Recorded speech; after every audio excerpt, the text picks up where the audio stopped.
Fala galera, beleza? Sejam bem-vindos aí a mais um episódio do nosso querido Lean Podcast, o meu, seu, nosso espaço para aprofundarmos o autoconhecimento. Isso mesmo, estamos recebendo aqui pela segunda vez no nosso canal maravilhoso, diretamente do Rio Grande do Norte, ele, filósofo do oculto, Josian Antor. Muito obrigado pela presença, Josian. Eu que agradeço mais uma vez pelo convite, Ricardo, Maurício. É sempre uma satisfação enorme estar aqui com vocês para a gente ter esse bate-papo a respeito dos temas atuais e também antigos do processo do autoconhecimento humano. Exatamente, muito bom. Josian, a gente está vivendo um momento assim único, né? Na história da humanidade, no que diz respeito a conflitos bélicos, né? Dessa vez ali, estopim no Oriente Médio, mas está movimentando o globo inteiro. E a gente aqui que está sempre preocupado no despertar nosso e das pessoas que nos assistem, se você pudesse nos ajudar respondendo a pergunta de quem realmente está por detrás desses conflitos mundiais de hoje em dia? É uma questão importante cuja resposta não é tão simples de ser dada, mas a gente pode criar uma espécie de mapa em torno disso que você está falando.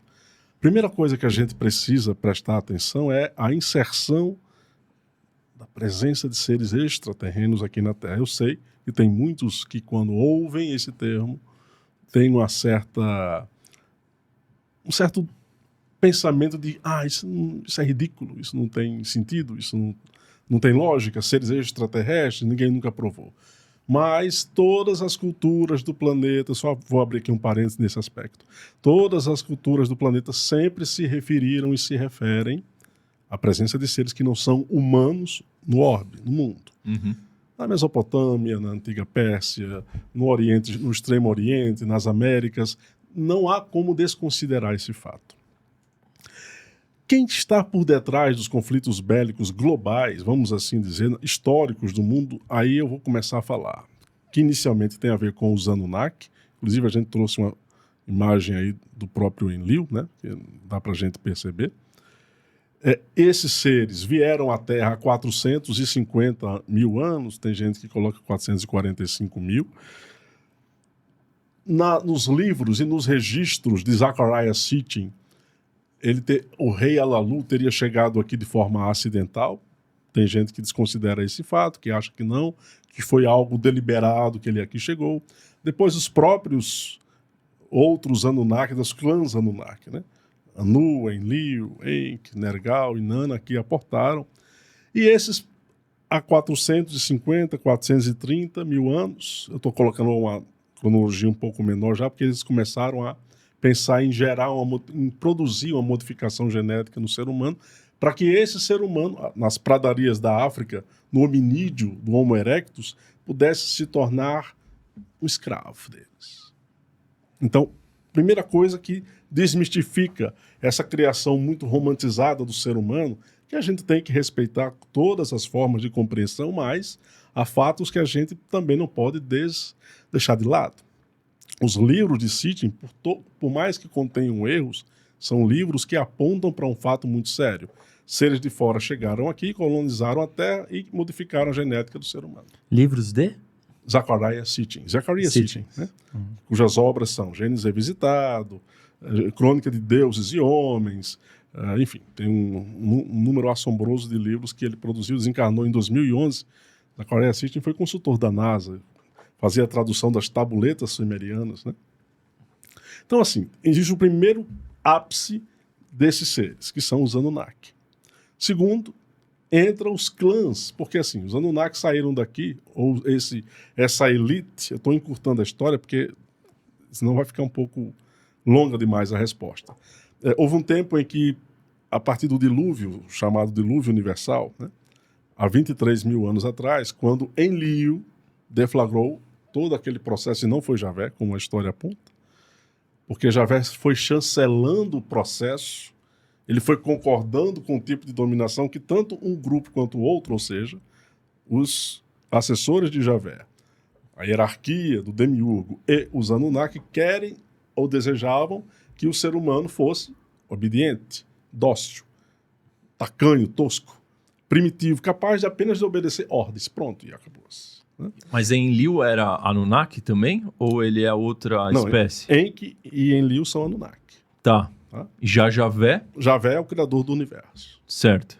Então, são duas coisas distintas. Né? Uhum. Que tem gente que tenta fazer a ligação de que Enlil é Odin, Enlil é Zeus, Enki é Jesus. Isso eu penso, respeito quem pensa dessa forma, mas eu sou também do time daqueles que acham que são dois seres distintos. São grupos distintos. Né? Então é importante que a gente observe isso. Então, vamos lá. Ele perguntou quem está por detrás. Esse grupo Anunnaki é a primeira linha de frente. Né?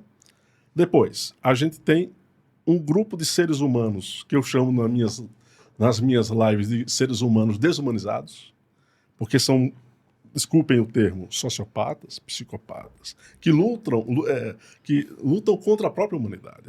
Eles são seres humanos que favorecem essa primeira turma de seres extraterrenos, né? Que fomentam a ignorância, enfim, todo esse painel. E tem a ver com o Deep State, com esse estado profundo, que o conceito pode ser novo, mas ele é muito antigo. Se você remontar isso no período do Império Romano, da época de Augusto, 27 a.C., quando a guarda pretoriana foi criada por ele para servir de proteção, e essa guarda se volta contra Augusto, porque ela é, na verdade, um grupo que foi infiltrado por forças de fora para dominar o Império Romano, depois dominar a República Romana, quando ela também ocorreu. Isso tem a ver com Atenas também. Todos os países e culturas do mundo, esses grupos tecnocratas, burocratas, né, se infiltram nos governos e são o poder por detrás do poder. E aqui eu preciso também abrir um outro parêntese para fazer referência a essa também, talvez, equivocada noção de chamar de governo oculto do mundo sempre como algo trevoso. Tem um parêntese aí. Existe o governo espiritual do mundo, que eu também não gosto de chamar de governo espiritual, eu chamo de colegiado de mestres espirituais, que eu acho que é um pouco mais adequado. E essa parte sombria, essa hierarquia de magos negros, como os esotéricos gostam de se referir, que seria assim o Deep State. Alinhado com essa noção de seres extraterrenos e seres humanos desidentificados ou comprometidos com uma agenda que não favorece a evolução humana. Né? Mas o Deep State seria o governo oculto? Esse governo oculto que o pessoal chama de sombrio. Governo... É, sombrio. Tá. Né? É o poder que sempre vai limitar a ação do poder formal. Né? Todos os governos da Terra, são 198 países ou 202 países, já não me recordo mais quantos países tem oficialmente do planeta, mas todos esses governos que existem no mundo são observados por esse Deep State. Né? São subordinados. E são eles que, eu vou citar só um exemplo histórico para a gente ter uma ideia, eu poderia citar centilhões de exemplos aqui, mas vejamos o caso de JFK, não sei se eu posso me referir a isso, né? Quando JFK foi assassinado. Quando ele perdeu a vida. Quando ele perdeu a vida. O Complexo Militar e Industrial dos Estados Unidos, juntamente com a CIA, e hoje, por mais de 50 anos, não vou dizer que está totalmente comprovado isso, mas está perto de ser chancelado isso. Tem a ver com o que aconteceu com ele. Né? E esse grupo aqui tem ligação direta com esse braço, com essa força ligada ao Deep State. Eu preciso só esclarecer o seguinte. Esses conflitos mundiais que a gente observa no mundo, eles aparentemente se articulam de maneira distintas. Tá? Vamos lá. Temos a mídia, temos os complexos militares, temos as corporações econômicas, as macroforças do capital, temos os grupos ideológicos, temos os grupos religiosos. Quanta gente, hein? Tá. Você vai formando essa teia, você não consegue, de primeira vista, criar um fluxo, uma linha axial, assim, uma linha em que possa unir todos. Mas quando você observa essa leitura histórica que se faz a partir dos antigos impérios, que eu comecei a citar o Império Romano, com a guarda pretoriana, na Turquia, os janízaros na Turquia foram um grupo armado que tentou acelerar o fim do Império Otomano no século XIX, né? Esses janízaros são um grupo de jovens que tentou derrubar o poder e eles faziam parte de um processo que era deliberado para acabar com o poder do Império Otomano. Então, por mais que seja difícil a gente, olhando todos esses macrogrupos, identificar uma união, um denominador comum em relação a eles, é possível. É possível, desde que a gente observe o tipo de ação que é contrário a qualquer processo que vá favorecer a evolução humana, né? Mas não é só pelo viés histórico que a gente consegue. Aí tem que ter um aspecto espiritual no meio também para gerar essa percepção, né? Sem esse elemento aqui espiritual, não há como. E eu não estou falando de mediunismo, né? Eu estou falando de você nutrir um senso de consciência humana, desidentificada de padrões e ideologias menores. Porque assim, se você diz, eu sou bolsonarista, eu sou trumpista, eu sou isso, eu sou aquilo, sou lulista, essa rotulagem que você se autodefine, você encarcera, você vai enjaulando o seu eu dentro desse conceito e você vai promovendo uma das coisas que é feita hoje com muita engenharia, que é a redução cognitiva da raça humana. Nós estamos vivendo uma época, produto da ação do Deep State, que não é só o conflito bélico, que é para deixar o ser humano, desculpem o termo, mais burro, mais cognitivamente comprometido, apenas alicerçado numa vida do corpo físico, né, das sensações físicas, e no máximo de um tipo de consciência astral, né, de uma consciência emocional, porque o mundo astral, a consciência astral, ela limita a percepção de qualquer coisa. Somente quando você coloca o foco da sua consciência no plano das causas, das ideias, aquilo que Platão falava da razão, né, do plano de uma consciência maior, você se liberta disso. Mas isso é um outro papo, mas é importante deixar isso aqui claro. Esse Deep State, ele não age apenas numa linha, ele age de forma multifacetada. O conflito bélico que a gente hoje está vivenciando no Oriente é apenas uma face de um processo. Se isso aqui não der certo, eles já sabem o que fazer no lugar. Que tem a ver com essa redução cognitiva que eu estou me referindo. Ou seja, então as guerras bélicas são usadas por esse grupo que você está nos contando para fazer uma guerra mental na humanidade? Não, também, é para gerar terror, né? Mas também porque existe uma noção antiga desses seres, aqui eu vou falar mais notadamente dos Anunnaki, especialmente de Enlil, que foi o primeiro grande racista da história humana, vamos colocar assim, que essa mistura entre seres humanos e Anunnaki, ele nunca concordou, né? Ele se acha superior aos seres humanos, né? E o desejo fundamental dele é destruir 2/3 da humanidade ou mais e deixar apenas uma parcela pequena de seres humanos vivendo aqui, porque é mais fácil de controlar. Né? Esse é o objetivo final desses conflitos. conflitos? É um dos objetivos. Né? O que eles querem recolher é o nosso DNA que fugiu ao controle deles. Quando eles nos modificaram geneticamente e, através de Enki e a sua irmã Ninhursag, criaram o GeneFox P2, que tem a origem em outras realidades planetárias, a saber, o planeta Marte e outros mundos, isso foi trazido para cá também, né? Eles não atinaram para o fato de que o ser humano poderia se tornar complexo do ponto de vista psíquico. E se tornou. Isso assustou os Anunnaki, isso assustou o Javé e assustou todos os seres que estão observando a raça humana atualmente, né? Nós não somos privilegiados. Existem outros seres humanos nos mundos aí fora que também são categorizados como humanos, né? Mas dizem que o tipo de ser humano que aqui existe é um pouquinho diferente. Não vou dizer que é melhor, né? Mas tem um nível de complexidade. Esses seres, por perceberem isso na condição humana, disseram assim, não vamos deixar mais esses seres crescerem. Vamos limitá-los ao máximo que nós pudermos para... Sim, mas isso não é uma coisa que já vem acontecendo há milênios, milhares de anos, desde a criação humana, certo? Se a gente pegar agora, olhar para o momento atual, mudou alguma coisa nesse panorama para eles estarem ainda mais incisivos nessa caminhada para nos destruir e nos modificar? Tem um outro elemento, que é a transição planetária. E tem um outro elemento que tem a ver com a transição planetária, que tem a ver com a autoridade espiritual cósmica, que o pessoal chama do Cristo cósmico. E eles, de certa forma, entre aspas, temem. Que a chegada desse ser poderá solapar os planos deles. A gente está vivendo uma era paradigmática de quebra de valores em todos os aspectos, que eu diria para vocês que a gente nunca viveu isso que a gente vivencia hoje. Né? Porque a gente tem o final de um certo período da Kali Yuga, mas não é início ainda de uma era de ouro, que a gente está longe de atingir isso aqui. Porém, a gente vivencia a saída da era de peixes, astrologicamente, para a era de aquários, e um processo em que as religiões de massa, a cultura de massa vai ser diluída.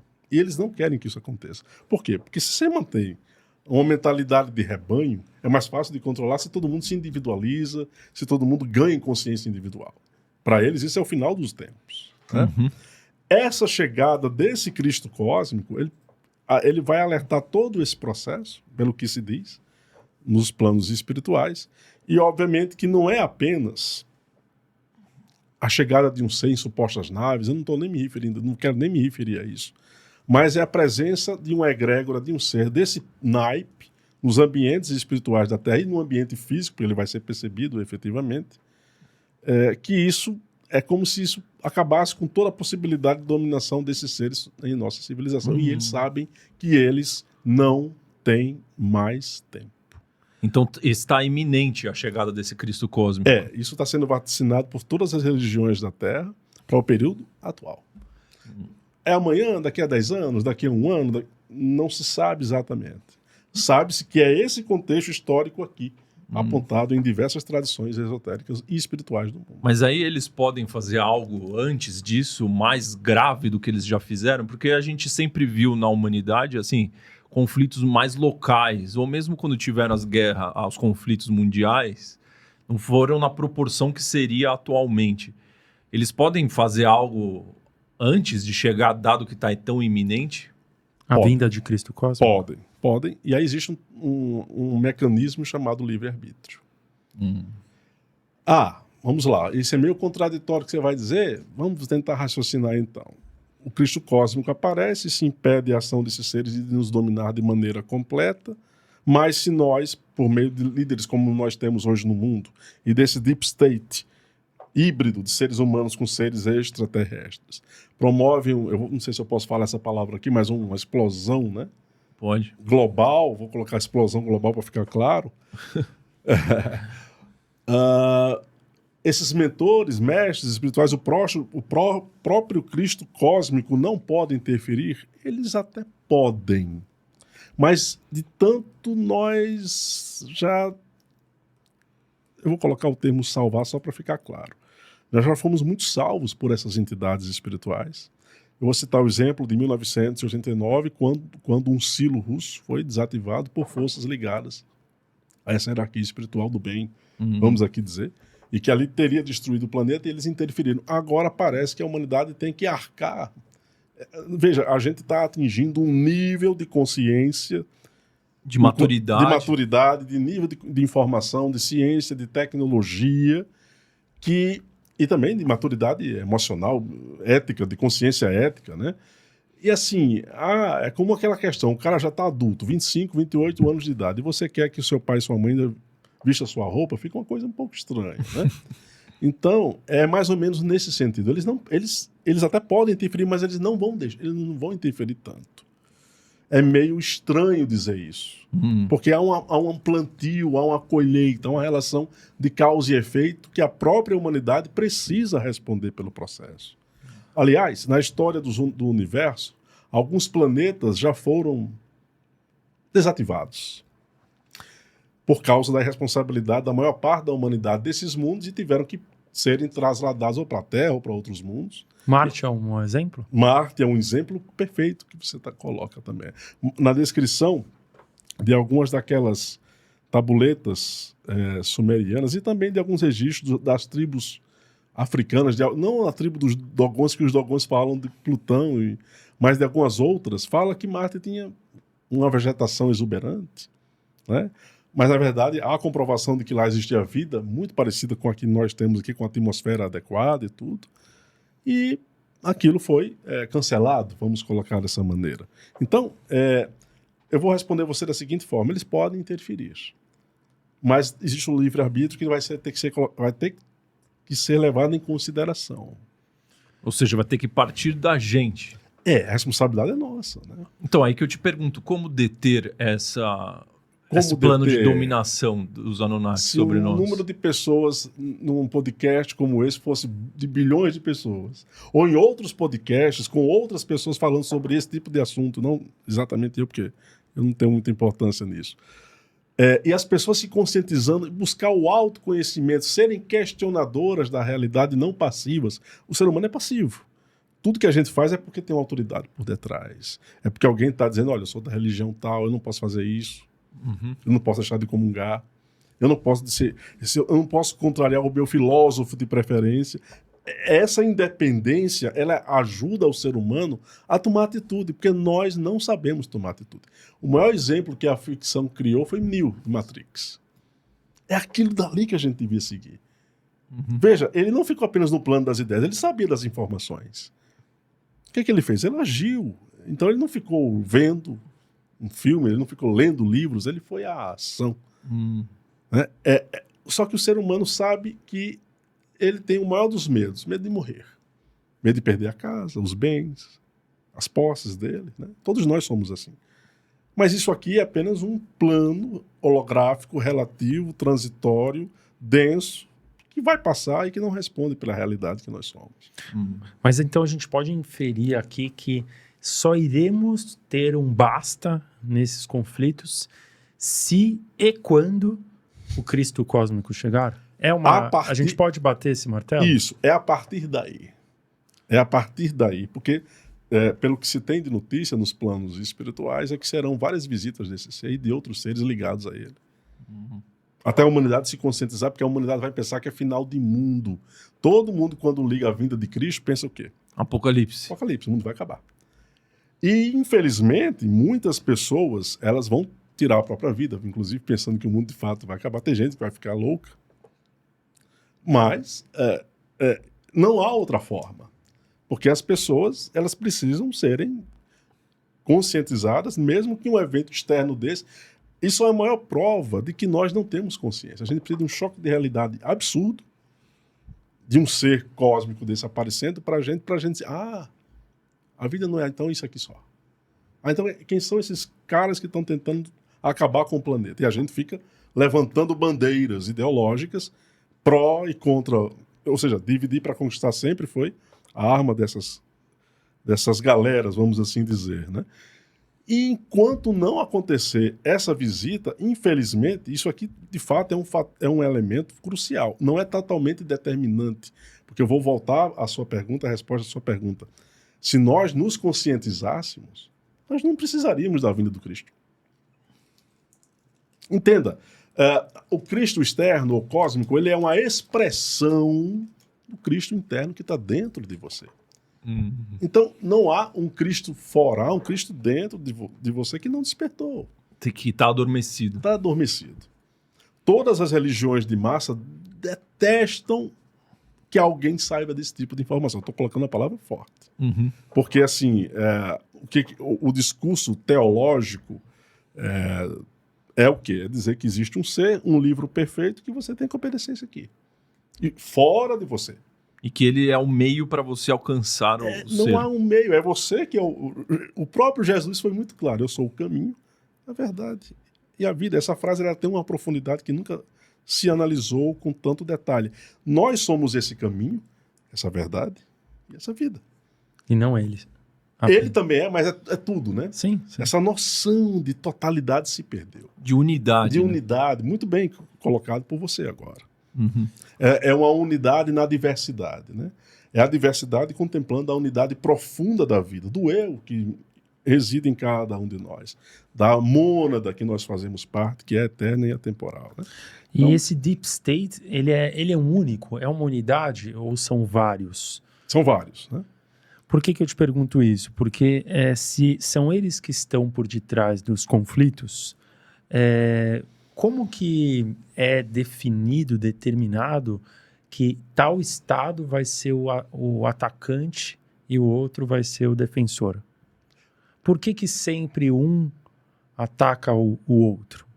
E olha, eles atacam entre eles mesmos. Eles brigam entre eles mesmos. Isso é que é o mais estranho.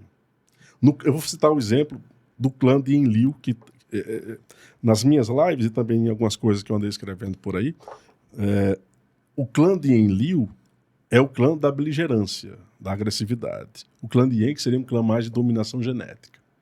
Né? Dominação genética? É. O clã de Enlil brigou com o clã do próprio irmão. Os dois são irmãos. Né? E quando eles querem alguma coisa, eles não levam em consideração nem mesmo o fato de serem da mesma espécie. Ainda que o outro, Enki, não queira, ele não quer, entre aspas, até onde se sabe, ele não quer efetivamente destruir totalmente a humanidade, mas ele quer gerar uma dominação que mantenha tudo isso como está, né? Para que haja algum tipo de benefício genético para os Anunnaki. Já o clã de Enlil, não. E quando eles desejam atacar uma certa região para dominar, é porque existe um valor econômico por detrás. Eles estão aqui também por causa do ouro, né? Eu me referi a isso. Mas porque eles sabem que existem histórias, relíquias, eu vou colocar dessa forma, registros, pergaminhos, documentos antigos, escondidos em algumas dessas regiões, que eles querem destruir para não falar do passado da história da humanidade. Vocês se recordam da invasão do presidente americano Bush ao Afeganistão em 2003, né? Sim. Criou toda uma narrativa, né, de luta contra o terror, né? Mas que, tudo bem, ok, mas que por detrás daquilo havia a destruição de estátuas, de pergaminhos, tem registro de destruição de estátuas do Buda nas montanhas do Afeganistão, que nessas estátuas existiam registros da história antiga do mundo que ninguém soube. E foi destruído. O que eu estou tentando dizer é que a mídia passa uma coisa. Existe um valor econômico ligado ao petróleo e tudo isso? Existe, mas também existe um outro lado meio conspiratório. Eu vou ser obrigado a colocar dessa forma. Que tem a ver com a aquisição de conhecimento sobre o passado da história humana que eles querem acabar. Para que o ser humano não saiba fazer essa relação de causa e efeito. Essa relação histórica, contando, começou assim, foi assim, agora tá assim. Para entender a nossa origem, eles não querem que a gente descubra a verdade. Esse é o ponto. Eu já acho muito estranho livros como esses do Zecharia Sitchin terem sido publicados. Eu não sei como ele conseguiu fazer isso. E outros que estão por aí sendo cada vez mais descortinados, os próprios pergaminhos do Mar Morto, de Nag Hammadi, tudo isso eclodindo no século XX, e isso, estranhamente, alguém foi protegendo esse tipo de conhecimento para que a humanidade também pudesse ter acesso a essas informações. Existe um outro lado da história também, né, que tenta proteger, entre aspas, o processo humano, mas quando eles percebem que um determinado contexto histórico ou de um país, de um território, poderá ferir os interesses de dominação, eles vão atacar, ainda que sejam da mesma espécie, como eu acabei de dizer. O que determina eles é o quê? Conquistar absolutamente o processo humano, vencer essa... Não sei se seria adequado dizer vencer o humano, mas dizer que eles são os donos da humanidade, efetivamente. E não permitir que nada seja contado de forma distinta. Ora, nós sabemos que a história é contada pelos vencedores. Então eles nunca vão deixar uma outra narrativa se interpor. A narrativa tem que ser a deles. Né? Então é tão estranho falar isso. Quer dizer que entre eles mesmos eles podem criar podem criar uma forma de se destruírem para alcançar os objetivos que eles almejam. Então a gente pode inferir que a parte política que se divide entre direita e esquerda, elas estão subordinadas a clãs diferentes? Totalmente. Não somente a clãs diferentes, mas são uma armação única por parte desse deep state para dividir a humanidade. Tá? Porque esquerda e direita, ateu, crente, espiritualista, materialista, consumista, seja lá o que for que você queira dominar, isso é uma técnica muito antiga para você perder a noção de unidade, perder a noção de totalidade. Você pode até dizer assim, o clã de Enki seria de esquerda, o clã de Enlil seria de direita, mas isso não é isso. Não é isso, porque no fundo, nos bastidores do mundo, quem é de esquerda, quem é de direita, estão rindo da gente. E brincando entre eles. E rindo. Porque é um grupo só de dominação. Aí eu estou falando dos seres humanos, tá? Não somente só os extraterrestres. O grande problema é que enquanto nós... Eu vou ter que, infelizmente, repetir. Enquanto nós levarmos bandeiras em nome de ideologias que nos dividam, nós vamos continuar. Na dualidade. Dentro de um processo dual que é destrutivo, ele é anti-evolutivo, ele é anti-humano. É porque, assim, as culturas antigas tinham uma noção de Gaia. Né? A cultura grega falava de Gaia como o espírito da terra, onde você faz parte desse espírito. Então não tinha noção de que você é de esquerda, nem que você é de direita. Nem de que você é de Flamengo, eu sou de Vasco. Tinha noção de que você era dentro do espírito de Gaia. Acabou. Nossa. Aí você diz assim, mas isso é muito pouco. Aí, não, mas isso é realidade. Eu não sou Josian, eu estou Josian, você está Maurício, você está Ricardo, ele está ali, Ítalo, Bruno, está. Nós não somos. No dia que o ser humano se conscientizar disso de verdade, aí não tem guerra, conflito bélico.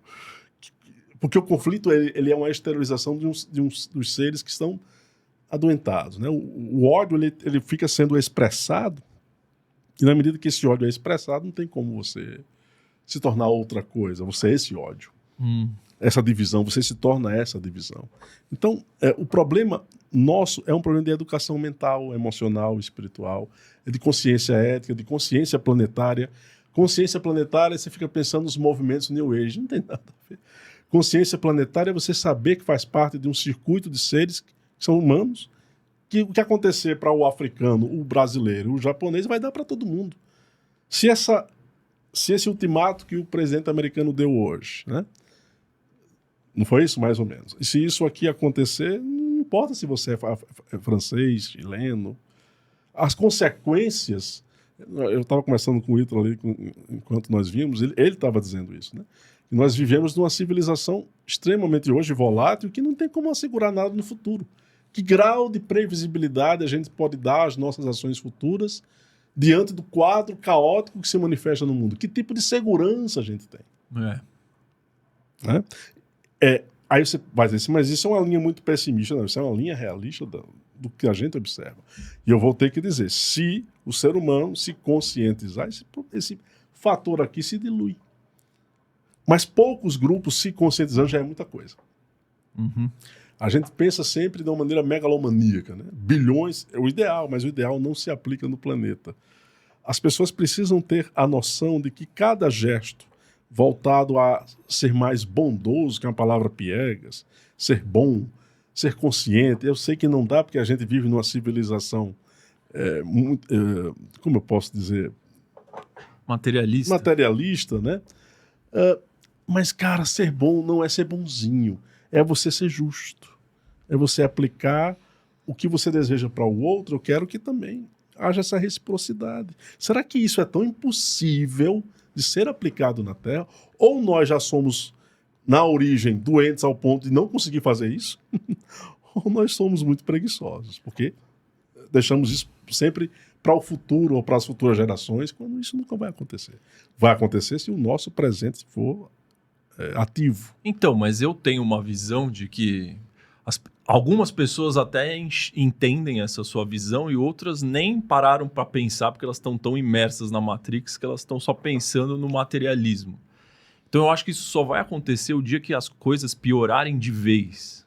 E através da piora de vez da situação, as pessoas vão começar a realmente olhar para tudo isso que você está falando. E isso é muito triste. Deixa eu dizer só uma coisa. Quem estuda as escrituras da filosofia oriental sabe que o Kali Yuga ainda não atingiu o final do poço. Não atingiu. O nosso Kali Yuga ainda vai ser pior do que ele é hoje, se a gente chegar lá. Né? Então, vai ter problemas de doenças que a gente nunca viu. Vão ter pessoas voltando, eu vou dar um exemplo aqui, não sei nem se eu posso aplicar essa palavra, de canibalismo, novamente, no seio do planeta, lá na frente. Os caras estão falando, tem um livro oriental que fala disso há 2000 anos atrás, sobre o período que a gente está vivendo hoje. Eles encarceram tudo dentro de um ciclo, né? Tem coisas ligadas à própria bestialização de seres humanos A gente vai ter, como já existe isso no planeta hoje, existe uma elite no mundo que tem edição genética, que faz edição genética, o CRISPR. Né? No quê, perdão? CRISPR. O que seria isso? É um processo de edição genética para aprimoramento intelectual. E que o exército americano usa já. Mas também com as elites nos Estados Unidos também. O que isso significa? Seres humanos superdotados numa casta e o resto da humanidade não vai ter acesso a esse tipo de edição genética. Aí imagina isso no futuro sendo exponencializado com inteligência artificial, com um grupo, uma massa humana totalmente ociosa e isso aqui. Né?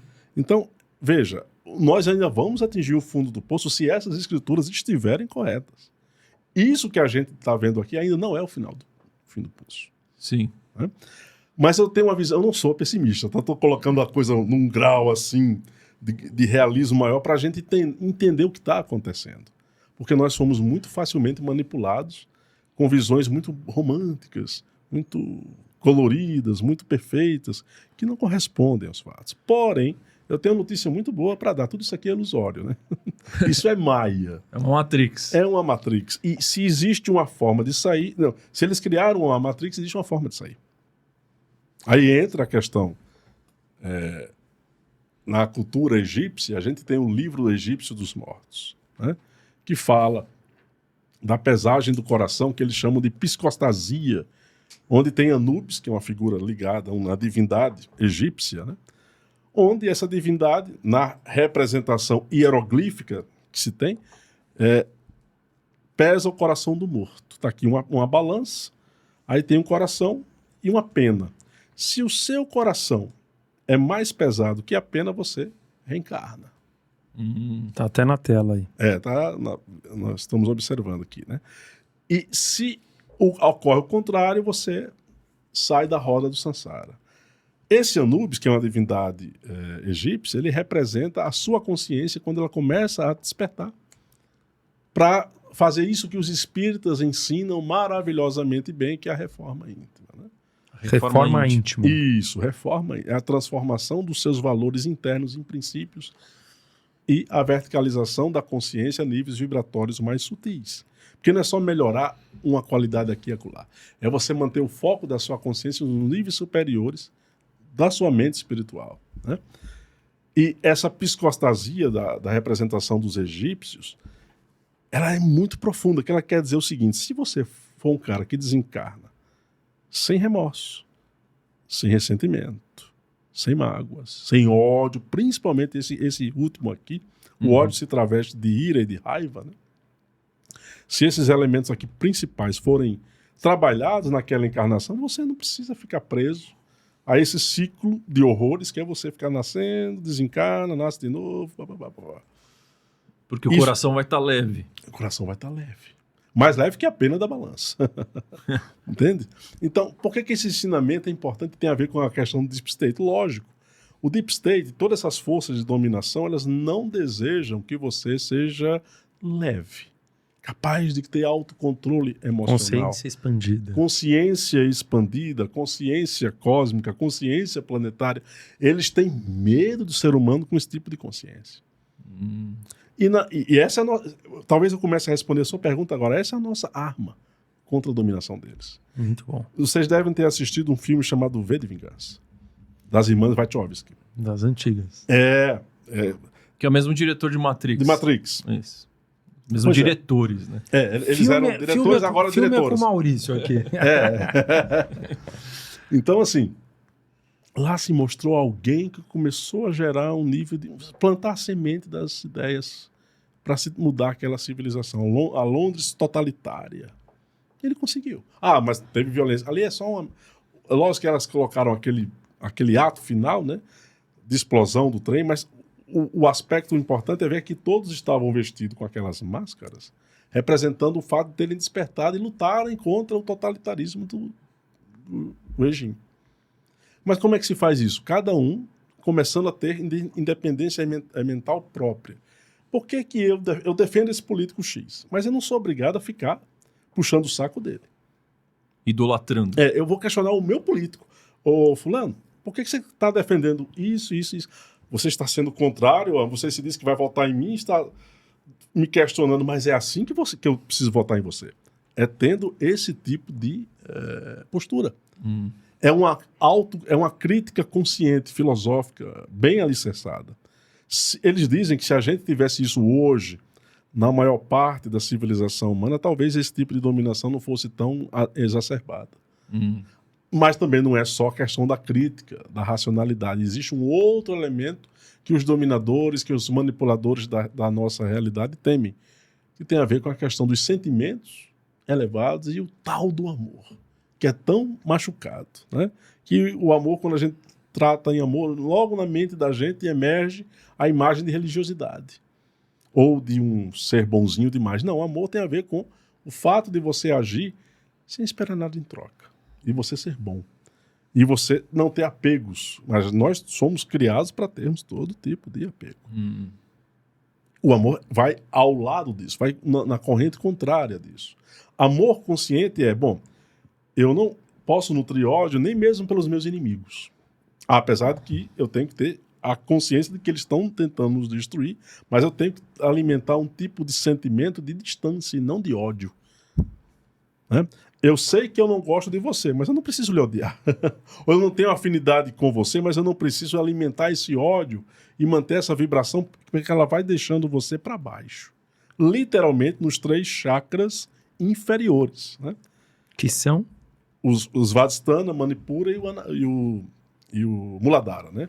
Que é o chakra genésico, o da segurança e o plexo solar, que tem a ver com sobrevivência a qualquer custo, manutenção da integralidade e você ter ambição de poder. Aí entra no elemento mais delicado do ser humano. Nós adoramos ter poder. É bom ter poder. Todos nós, no inconsciente, quer ter poder. Nós não podemos ser hipócritas. Mas podemos sim ter um outro tipo de poder que regula esse desejo desmesurado, que é o desapego do próprio poder que você está alimentando. Lao Tse tem uma frase que eu acho genial no Tao Te Ching, que ele não só escreveu o Tao Te Ching, Lao Tse escreveu 300 obras de magia, de ética, ninguém sabe disso. Né? Lao Tse diz, aquele que tem o poder nas mãos é capaz de jogá-lo fora. O que ele está querendo dizer? Você pode até ter muito poder, mas seja capaz de não ligar para isso. Desapegar. Isso, totalmente. Outra arma que os dominadores detestam. Os seres humanos desapegados, isso implica dizer que eles não serão mais consumistas. Isso implica dizer que eles não ficarão mais atrelados a objetos que atissem nele a vontade de ter. Enquanto esse ter for colocado, aí não há como a gente sair dessa prisão. Eu sou esse corpo, eu tenho, isso é meu. Esse copo é meu. A esposa é minha. Isso a gente acha muito normal falar, mas cada vez que você diz, o seu inconsciente vai reforçando isso pelo sistema de ativação reticular, o SAR, e o SAR vai determinando aquilo que você está dizendo. É o nosso gênio da lâmpada. Eu sou isso. Aí você se embebe de uma série de serotoninas e forças eletroquímicas. Eu sou o melhor do meu grupo. Eu sou o mais belo, o mais inteligente. Todo isso você repete. O que acontece com você? Você fica dentro de uma jaula mental que para sair é difícil. Você vai desencarnar pensando que é aquilo ainda, quando não vai ter mais corpo, não vai ser presidente de corporação, não vai ser mais, e vai continuar pensando. Porque é assim que continua, porque quando a gente assim que acontece, perdão. Quando a gente desencarna, a gente permanece sendo o tipo de pessoa que a gente é, sem o corpo físico. Entendi. E pior que isso é quando a pessoa ainda fala, eu sou o pior desse grupo. Que tem também um monte vale que tá vendo coisa. Assim, né? Vale a mesma coisa. Mas aí eu te pergunto... O complexo de inferioridade e superioridade acabam gerando mesmos danos psíquicos para cada um de nós. Mas a transição planetária que a gente está passando agora, essa mudança de vibração do planeta, como que isso pode estar ajudando ou impactando todo esse processo que você está comentando? Pois é, tem gente que diz assim, eu respeito esse tipo de opinião, é importante ter essa visão respeitosa e respeitada de que o despertar, a transição planetária, ela é produto de uma era, tudo bem, tem uma influência de uma era, de uma evolução de um dado momento da evolução em que a gente vai despertar para um outro tipo de consciência. Mas isso aqui, quando você lê nas entrelinhas, é como se dissesse assim, chegou a hora, agora todo mundo automaticamente vai despertar coletivamente. E cadê a responsabilidade individual da sua ação para que essa transição aconteça? Eu vou repetir, eu respeito esse tipo de pensamento, mas o que se marca na transição planetária é um momento apto para você dar um salto de consciência. É tipo um empurrão. É uma possibilidade. É uma janela de oportunidade. Pronto. Mas aí cabe fazer o quê? Você tem que fazer. Porque se não fizer... Tem uma das coisas mais estranhas que o Chico Xavier disse, que poucos também entenderam. Perguntaram para ele se a Terra ia entrar agora no mundo de regeneração, porque tem aquela classificação que os espíritas colocam de uma forma didaticamente bem interessante, né? Mundo primitivo, mundo de provas e expiações, mundo de regeneração, mundo feliz e mundo divino. A gente está em provas e expiações. Nós estaríamos dentro dessa classificação, saindo do mundo de provas e expiações e indo para uma regeneração.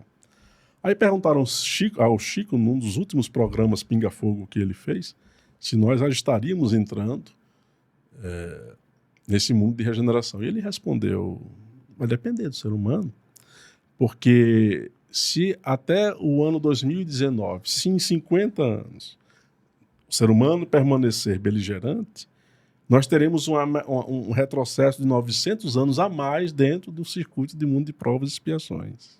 O que ele estava querendo dizer?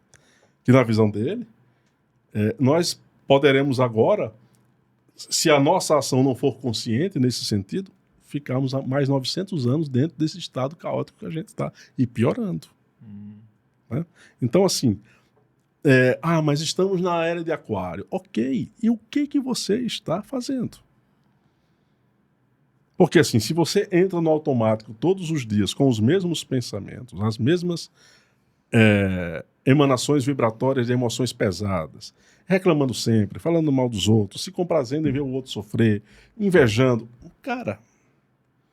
Aí, não, mas agora nós vamos entrar numa era... E nessa era não vai surgir assim. Não, então, mas o ponto aqui é que a gente sempre discute aqui no Lean, né, e até acho que é o ensinamento dos espíritas, é que por mais que tenha essa janela de oportunidade, temos a nossa responsabilidade individual, temos sim, e que precisaremos desta para evoluir. É isso que eu estou dizendo. Caso não tenhamos esta responsabilidade, iremos repetir de ano. Isso. Aí faz sentido para você essa análise? Eu concordo plenamente com o que você está dizendo. Então, ou seja, parte da população pode ir para essa terra de regeneração. Pode, inclusive isso está acontecendo. Existe um grupo de seres humanos hoje na Terra que está dentro desse perfil. O que eles dizem lá em cima é que era para ser mais. Né? São muito poucos. São muito poucos ainda. E nós estamos atrasados, é o que eles dizem, evolutivamente. Tudo bem, o neocórtex humano e a capacidade racional é a mais recente. Né? O cerebelo é mais antigo, que é a parte REP, né? Aí tem o hipocampo, com a parte emocional, o sistema límbico, e o neocórtex é o mais recente, tem milhares de anos. Isso aqui tem milhões de anos. Né? Ok, isso pode ser uma boa desculpa, mas desde que o ser humano foi dotado ou teve a sua mente, o seu corpo humanásico, como os dizem os orientais, que é o corpo mental humano, acelerado por determinadas forças, lá atrás, lá na época dos lemurianos, em que eles viram que havia algum tipo de defeito na condição humana, ou de atraso também já. E, acelera aí, eles não dotaram o ser humano de mente, não é isso. Eles apenas impulsionaram eletromagneticamente o corpo mental humano para que ele expandisse um pouco mais e pudesse. Só que da Atlântida para cá, eu sei que tem muita gente que nunca ouviu falar sobre isso, da Atlântida para cá, a gente se manteve nessa mentalidade concreta, nessa lógica formal, que é maravilhosa, ela nos ajuda muito, mas ela nos prende, né, a esses circuitos, a essa condição de fisicalidade. Só que eu penso, igual que você acabou de se referir aí, nós podemos sim mudar o mundo desde que cada um faça a sua parte, e eu acredito que isso vai acontecer. Isso vai demorar? Isso vai demorar, porque o ser humano é uma caixinha de surpresas, é um processo bem imprevisível, mas assim, não existe essa noção, pelo menos é a minha perspectiva de hoje, de que a realidade vai prender você para sempre, como algumas pessoas defendem. Nós estamos na terceira dimensão, estaremos presos para sempre. Eu não tenho esse tipo de visão.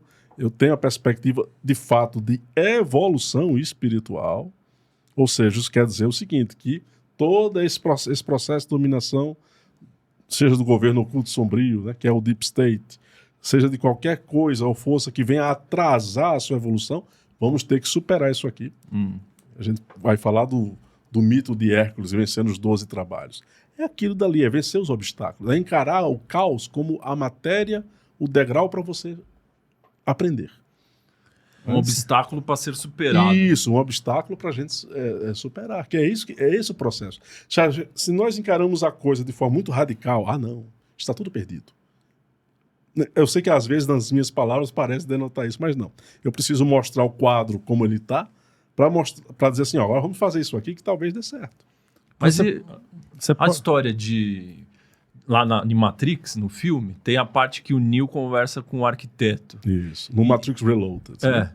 E aí ele fala que essa situação toda já foi feita diversas outras vezes, 6 vezes. Como que isso se relaciona com a vida real nossa? Aqui também teve isso? Vamos colocar aqui sim, de forma bem interessante que você está colocando. Mas note uma coisa no filme. A maneira como essa 6ª versão de Neo entrou em contato com o arquiteto foi diferente. Dessa vez, ele tomou uma atitude que o próprio arquiteto se surpreendeu. Que ele foi salvar Trinity. Né? E aí, numa das falas, ele diz assim, o problema é a escolha, né? É porque você, o arquiteto, não sabe escolher, mas eu sei. Você age por parâmetros lógicos fechados e matemáticos, eu posso ir além disso. E aí é onde você não consegue me entender. Engraçado que Neo também é um programa. Mas é um programa que se tornou autoconsciente. Ele sabe do que está fazendo. É como se você pega uma IA e ela sabe, ganhou autonomia e sabe o que está fazendo. Ganhou consciência. Ganhou consciência. Teve a primazia de ter a autonomia dos programas dentro dela. Então, assim... Assim como o agente Smith teve também. Só que os agentes Smith não conseguem também entender essa equação amorosa que o Neo teve. O amor não estava presente. Os agentes Smith entendem a mecanicidade mental do arquiteto. Aliás, é uma expressão dele, né? E nós não conseguimos entender a de Neo. E é por isso que o agente Smith fica teimando. Mas você... E ele acusa Neo de ser meio burro. Não, mas você sempre segue essa linha. Por que você não vai por aqui? E ele, não, porque eu quero salvar Zion, mas eu quero salvar Trinity. Mas isso é um paradoxo. Não, dá para salvar os dois. E o que acontece no final do filme, né? Aquela imagem do Neo ressurreto, como fosse o Cristo, né?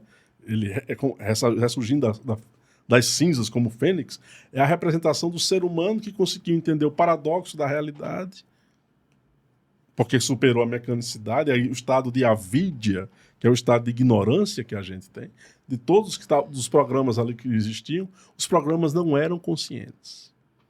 Os agentes Smith, o Neo e o arquiteto são conscientes, e o oráculo também. O resto não. Eu ia até propor, sabe o quê? Na próxima vez que o Josiah vier aqui, a gente podia fazer uma análise do filme, cara. Isso era maravilhoso. São 4 filmes agora, né? Quadrilogia, a gente poderia escolher, pondo as imagens na tela, ia ser legal pra caramba, hein? Tem um amigo meu que disse pra mim uma coisa muito assustadora, que eu fiquei também assustado, sobre Matrix. Ele disse assim, Josiah, sabe quantas vezes você tem que assistir o filme pra entender o filme? Quanto? 50 vezes. Porque ele tá querendo dizer o seguinte, que não se esgote. Quantas vezes você puder ver o filme, você vai pegar elementos novos e vai descobrir coisas ali que você nem esperava. Eu tô nesse exercício ainda. Tá? Deixa eu te perguntar uma coisinha. Você fala em relação à necessidade do fim das religiões e também dos ídolos fabricados. Isso. Minha pergunta para você é, esse fim das religiões é uma consequência ou é uma necessidade da transição planetária? Para ela acontecer, É necessário esse fim ou será uma consequência? É uma necessidade e acaba se tornando a consequência. É uma necessidade. Mas é que eu preciso esclarecer isso, tá? Não é um fim do processo religioso, porque isso é antinatural. Nós estamos aqui numa conversa entre amigos. Isso aqui é um ato religioso. Religare. Né? Conexão, religar o espírito. Religar o espírito. E quando eu entro em interação com as forças da natureza e os meus pares em espécie, isso aqui é religação, é religare. Isso jamais vai ser destruído. É impossível, inclusive. O que precisa ser modificado é essa dogmatização do processo religioso. Essa necessidade de transformar você numa caixa de crenças e só. Ah, pastor, quer dizer que eu não posso usar batom. Não, se você usar batom, você estará pecando. Se minha filha usar uma mini saia, estará pecando. Peraí, mas Deus disse isso? Está na Bíblia, mas aí fica um circuito que você não sai daquilo nunca. E a tradição vai mantendo isso. Em nome de uma suposta verdade. Eu estou colocando coisas bem banais, né? Tem coisas piores, inclusive. Então, assim, o que é religiosidade? É você entender a relação do sagrado que está na sua imanência enquanto ser, está dentro de você, com o sagrado que envolve a própria natureza, o mundo. Isso aqui é a religião pura. Agora, um líder cria um livro e diz que você tem que fazer isso, isso e isso. Aí diz que isso aqui é religião. E se você não fizer isso aqui, você está no inferno. E os próprios religiosos, especialmente a Igreja Católica, no final da década de 90, o Papa João Paulo II, na bula Coertera, se eu não estou enganado, disse que céu e inferno são estados de consciência. O Papa falou isso? Falou, está registrado. Caraca. Caramba. Aí o leigo católico não sabe disso, porque foi manipulado a pensar que céu é um lugar, inferno é outro, e quer dizer, você fica preso, né, num tipo de visão que não... É esse o contexto que eu critico e outros também. Não é o final da religião enquanto religião em si, mas é essa máquina mercantilista, ideológica, fanática, dogmática, que está vem destruindo gerações há milênios. Que no fundo é mais um sistema de controle e dominação. Do Deep State.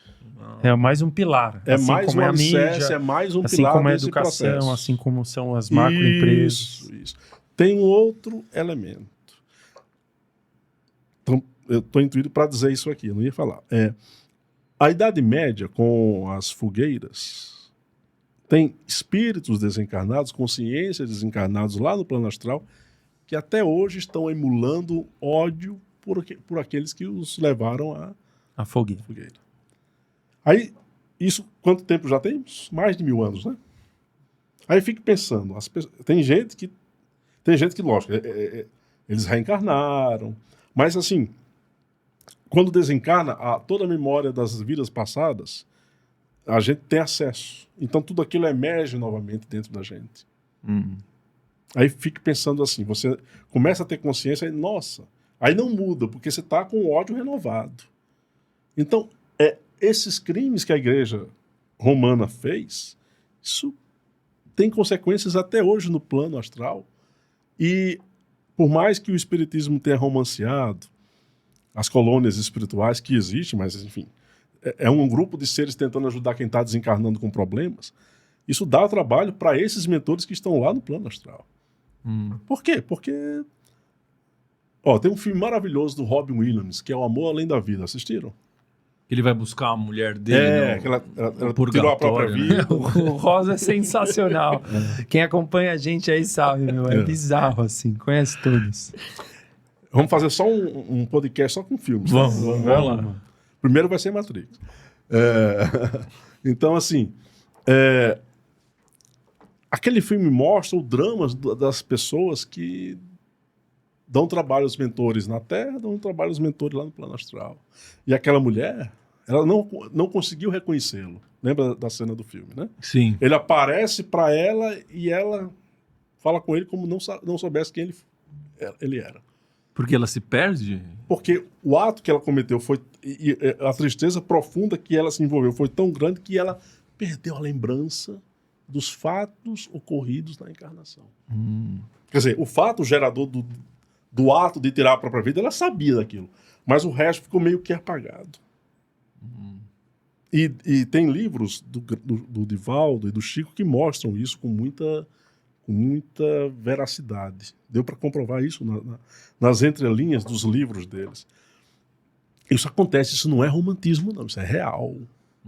Eu vou repetir uma frase que está na Gênese de Kardec, nos últimos parágrafos que Kardec coloca lá na Gênese, né? Que quando você desencarna, você não se torna nem anjo nem demônio, você é ser humano. Que eu também disse aqui há pouco, né? Esse fato aqui, se fosse levado em consideração e fosse estratégica e filosoficamente bem posto isso nas casas espíritas, eu acho que o efeito seria melhor. Aliás, eles recusam falar muito da Gênesis, falam do Livro dos Médiuns, Evangelho, que é maravilhoso, Evangelho segundo o Espiritismo. Mas, enfim, tem coisas ali que ainda não foram devidamente exploradas que falam desses elementos. Então, assim, mudar a transição planetária não é mudar, mas é se conscientizar da transição planetária, que é a chave. Né? Nós temos 8,2 bilhões de seres humanos hoje na Terra. Há quem diga que tem mais, eu não sei. Desses 10% desse número, ou talvez 1% desse número, entenda isso que a gente está falando aqui hoje. É muito pouco.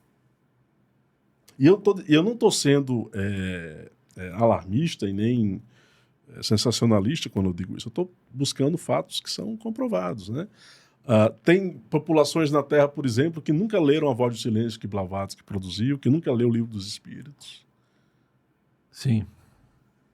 E o progresso planetário fica atravancado quando esse tipo de conhecimento não é difundido. Não é porque sejam obras dogmáticas, não, mas é porque é um tipo de conhecimento que precisa ser repassado para as pessoas, ainda que possa conter erros, e contém. Né? Mas o importante é que essa libertação da condição psíquica humana, isso está muito aquém. Ainda falta abrir muito a capacidade de consciência das pessoas. Muito. Então, porque pegando esse gancho de abrir a mente das pessoas, hoje muito se fala que está muito próximo a parte de disclosure, da parte alienígena. E vai acontecer, inevitavelmente. Então, mas eu sempre me pergunto, o que está por trás disso? Por que eles estão querendo contar esta verdade para nós de repente? Existem duas versões. Existe uma versão ligada a esse próprio Deep State que quer ter a narrativa de dizer assim, nós estamos ao lado dos ETs. E nós temos aqui acordos com eles que vocês nunca souberam, e de fato os americanos durante décadas receberam recursos tecnológicos advindos de alguns grupos alienígenas. Todo ufólogo sério sabe disso. Isso não é fake news, isso não é uma verdade fabricada. Esse é um aspecto. O outro aspecto tem a ver com isso que a gente estava falando há uns 15, 20 minutos atrás com a vinda do Cristo Cósmico. Por quê? Porque com a vinda desse Cristo Cósmico, nós vamos ter outras civilizações reintegradas ao circuito de convivência com o ser humano.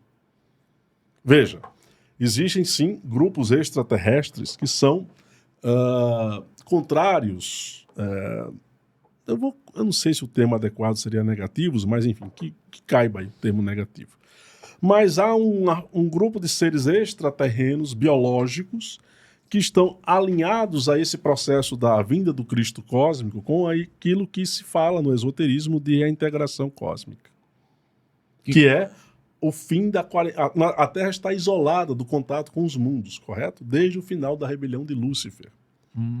Isso tem a ver com o livro de Urântia, isso tem a ver com os exilados de Capela, isso tem a ver com a série de informações. A própria revelação cósmica trata desse tipo de tema.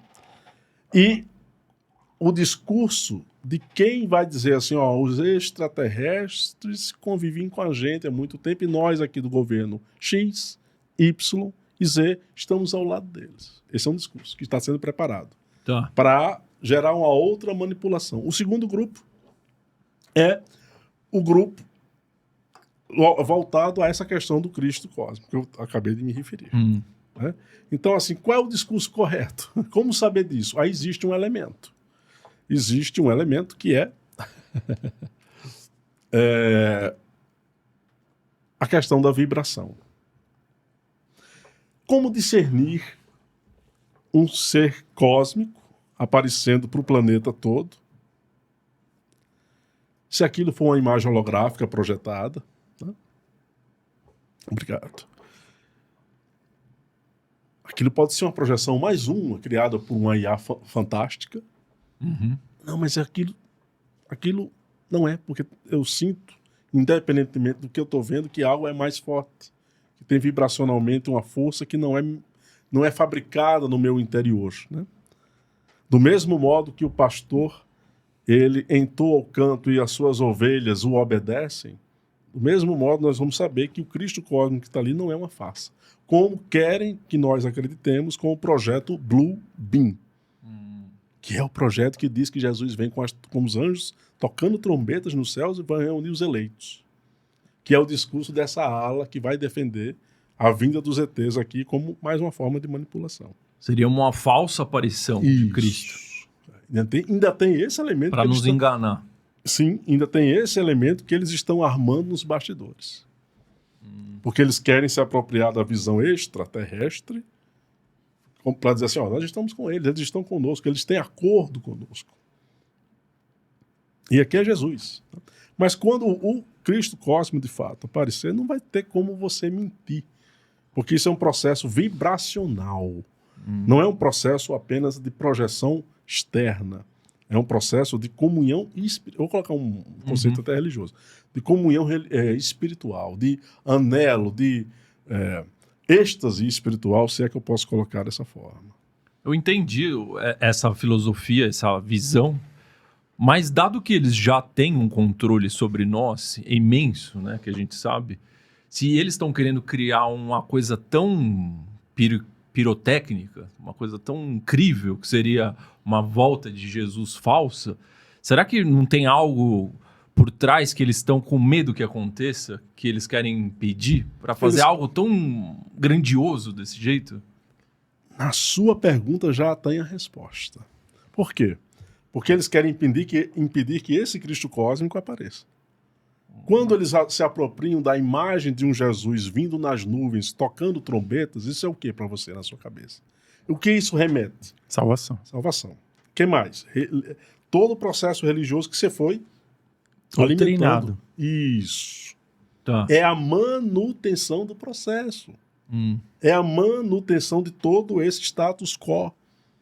Quando um Cristo cósmico vier sem nenhum tipo de caracterização dessa daí, eles não querem, porque isso já é diferente, né? Entendi. Primeiro porque não vai ser um processo religioso, vai ser um processo de conscientização. Os que estudam a revelação cósmica têm uma visão de que ele fará um discurso e dali terem algumas outras inteligências espirituais ao lado dele, nas naves, virão em naves, poderão passar 10, 15 horas, 20 horas, um dia, milhares de naves no planeta sendo observadas e ninguém vai ter como negar isso. Esse é um aspecto que pode acontecer? Pode. Tem outro aspecto.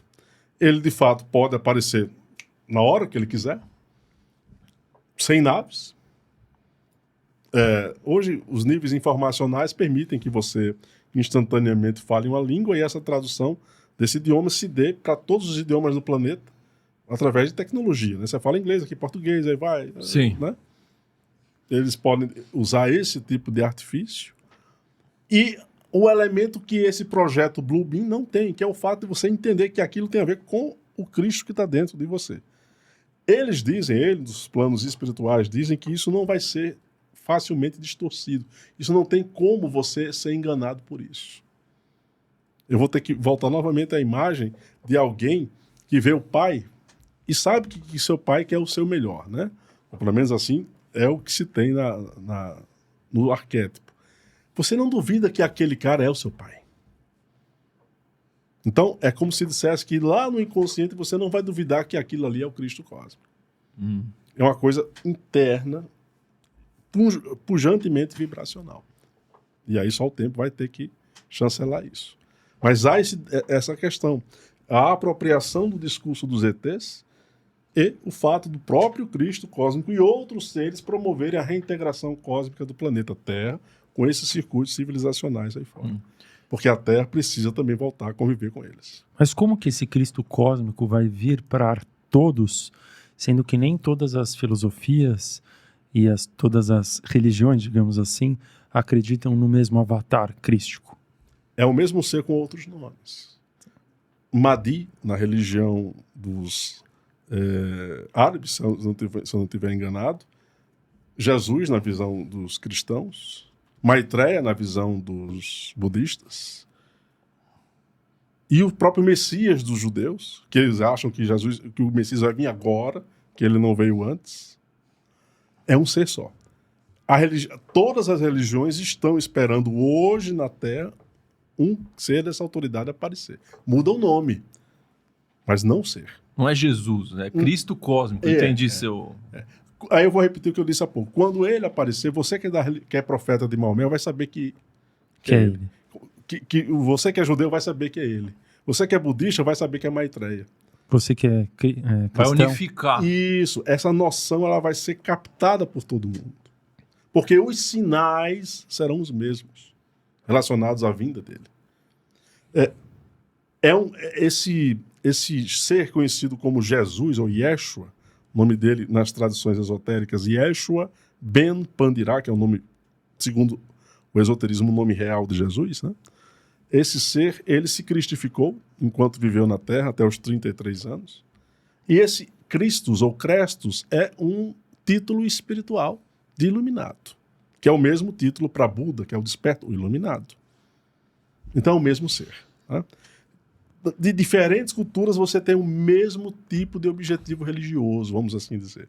Ou espiritual, se é que a gente pode colocar dessa maneira. Mas o lado sombrio não vai fazer... Projeto Bluebeam. Sim, mas o projeto não vai querer dizer que cada um desse Deus é individual ao ponto de continuarmos na luta que já acontece hoje em dia, de que cada um tem um Deus e o seu é o melhor do que os demais? Aí é que tá. Quando essas sucessivas vindas desse Cristo cósmico acontecerem, a tendência é que esse discurso dessas trevas, desse deep state, perca força.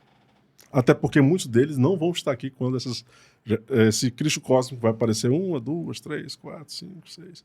A tendência é que muitos desencarnem. A tendência é que esse processo, até pelo curso natural da vida deles, né?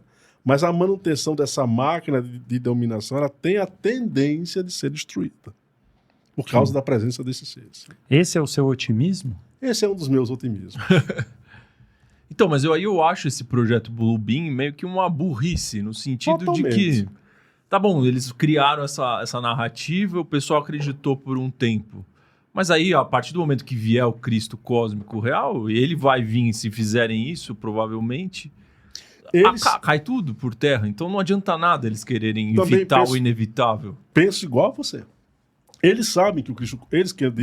esses caras do Deep State sabem que alguma autoridade cósmica está para aparecer no planeta. Por isso que criaram o projeto Bluebeam. No desespero, porque eles não sabem o que fazer. Nossa. Por isso que eles estão criando bunkers. Os bunkers têm a ver com as questões também, né? Mas aí tem a ver com as questões envolvendo os problemas climáticos, geopolíticos e outros processos que poderão acontecer com os ciclos futuros da humanidade, né? Não tão longe assim, mas isso tem a ver, né? Mas isso tem a ver com o que se pode fazer numa possível explosão Aquela explosão que parece um cogumelo. Alguns presidentes de algumas das principais nações do planeta estão doidos para que essa explosão aconteça. É mesmo? Por que E eles só estão não doidos? acontecem por um motivo lógico. Se acontecer, eles não vão continuar. Eles vão dominar o quê? Se uma hecatombe global acontecer, eles não vão ter mais nada para dominar. Acaba o planeta. Mas eles querem criar, como já existe hoje, existem armas N de raio localizado, de explosão regional localizada. Seria de nitrogênio. Digamos, o N aqui é no sentido de NU, sentido mais, entendeu, né? Entendi. E esse governo oculto do bem, que você até comentou. Aí Você tem um outro nome para ele. Você consegue... Qual é o nome desse governo oculto do bem? A hierarquia dos mestres espirituais, né? Na antiguidade, esses seres foram conhecidos como Kumaras. Que se transformaram nos Nagas, que é a materialização dessa hierarquia que chegou à Terra há milhões de anos atrás, quando perceberam que o ser humano estava muito atrasado evolutivamente. Aí os esotéricos até os colocam como sendo do planeta Vênus, mas isso é um código que os esotéricos criaram. São venusianos, mas Vênus tem a ver com amor, né? E tem a ver com a beleza espiritual. A palavra Kumara significa os jovens eternos. E Nagas, as serpentes. A mesma serpente que falou para Eva comer a maçã. Uhum. São as serpentes de sabedoria que estão camufladas no planeta, estão nos reinos subterrâneos. Isso aqui é uma conspiração danada, né? Mas tudo bem. Então, nos reinos subterrâneos, e isso é um fato, quem lê o registro de Richard E. Byrd sobre a Terra Oca sabe o que eu estou falando aqui, que tem a ver com uma comunidade de seres que vivem abaixo da superfície, monitorando a evolução humana. Eles só podem interferir até onde isso é possível, porque eles não vão atropelar o livre-arbítrio humano. E esses nagas, ou esses mestres espirituais, um Platão, um Sócrates, um Aristóteles, uma Hipátia, um Buda, um Lao Tse, um Mêncio, um Confúcio, são mestres que passaram pela condição humana, sofreram e sabem o que é viver aqui. E não são apenas aqueles seres que estão no paraíso ou no centro espiritual que nunca puseram os pés no caos. São mestres que entenderam o valor humano e que esses aqui estão defendendo e financiando a evolução humana. Até onde podem. Mas você pode chamar isso de hierarquia oculta, grande fraternidade branca, não tem problema. Você pode chamar isso de espíritos superiores, como os espíritas dizem, espíritos puros. Cada um escolhe a terminologia que melhor lhe aprouver. Eu gosto de chamá-los de hierarquia dos mestres espirituais, ou Kumaras, ou Nagas, seja lá o que for. Né? Essa equipe aqui, como ela atua? Ela fica atuando dentro das possibilidades do livre-arbítrio humano. Isso é terrível. A galera do mal faz o que quer fazer, né? E a do bem fica com vergonha. Mas essa vergonha aqui é para não atropelar o que Ricardo e Maurício têm que fazer. Eu não posso, em nome de uma suposta superioridade espiritual minha, dizer o que Ricardo e Maurício desejam ou querem fazer. Eu tenho que deixá-los. Porque isso não é bom. Vá para cá. Aí feito um autômato, aí você vai para cá. Vá para lá, aí você vai para lá. Qual é o seu mérito se um espírito ou uma consciência ou um mestre fica ali apontando sempre o que você tem que fazer, ainda que você saiba que ele é mais experiente que você, mas você tem que arcar com as suas ações. Então, é você recebendo o tipo de orientação, mas você também fazendo a sua parte. E eles atuam, repito, como você estava me perguntando, eles atuam até a página 50 do livro, que é não interferindo no seu livre-arbítrio. Mas você não está sendo claro. Vamos ser mais claro. Ricardo vai dormir hoje. Aí recebe um sonho, uma comunicação estranha. Uma influência psíquica dizendo, Ricardo, é melhor você fazer isso. Aí você acorda com aquela impressão. Nossa, tive um sonho tão vívido. Alguém me dizendo para fazer algo que eu... E aquilo me fez sentido no sonho. Esse é um exemplo. Exemplo 2. Você está acordado, aí está conversando com um amigo, vai tomar um café, aí de uma maneira inesperada você tem um insight durante a conversa, ou alguém aparece para você, diz uma palavra e vai embora, e você, opa, aquilo foi uma influência. Às vezes eles influenciam assim. Eles ligam certos contextos e circunstâncias para que alguma coisa aconteça. É assim que eles nos influenciam. É meio estranho, mas é o que eles podem fazer. E a integração cósmica que você estava falando, se você puder aprofundar mais em como isso vai impactar esse futuro próximo nosso da humanidade, e se essa questão desses seres do bem vão interferir em alguma maneira, vão mudar seu comportamento após essa integração? Interessantíssima a sua pergunta. Seria possível colocar a imagem do Baphomet? Pô, com certeza. Coloca aí, Bruno. Tem a ver com isso aí. É uma imagem esquisita, né? Que todos têm uma certa... aflição. Uma certa aflição. Que ser estranho é esse, né? Tem muita confusão por trás disso. Muita. A reintegração cósmica tem, por incrível que pareça, muito a ver com essa imagem. Por quê? Porque ele está falando do futuro também, está falando do passado, do presente e do futuro da humanidade. Essa reintegração cósmica, ela vai possibilitar o contato novamente com outras civilizações de fora, como eu me referi há pouco. Isso também não vai ser assim de uma hora para outra, não. Isso vai ser paulatino. Eles aparecem, eles se deixam aparecer, a gente os percebe. No segundo momento, começa a descer das naves, começa a entrar em contato, a gente começa a entrar em algum tipo de acordo, ou conversa, ou diálogo. Isso é um aspecto da reintegração. Mas o que eu quero me referir também é que está na imagem. Nessa imagem de Baphomet, você vê um ser com seios e um caduceu de Mercúrio que está no lugar do falo. Né? É uma visão andrógena. Isso tem a ver com o fato de que nessa reintegração cósmica também seres humanos voltarão a ser andrógenos. Caramba!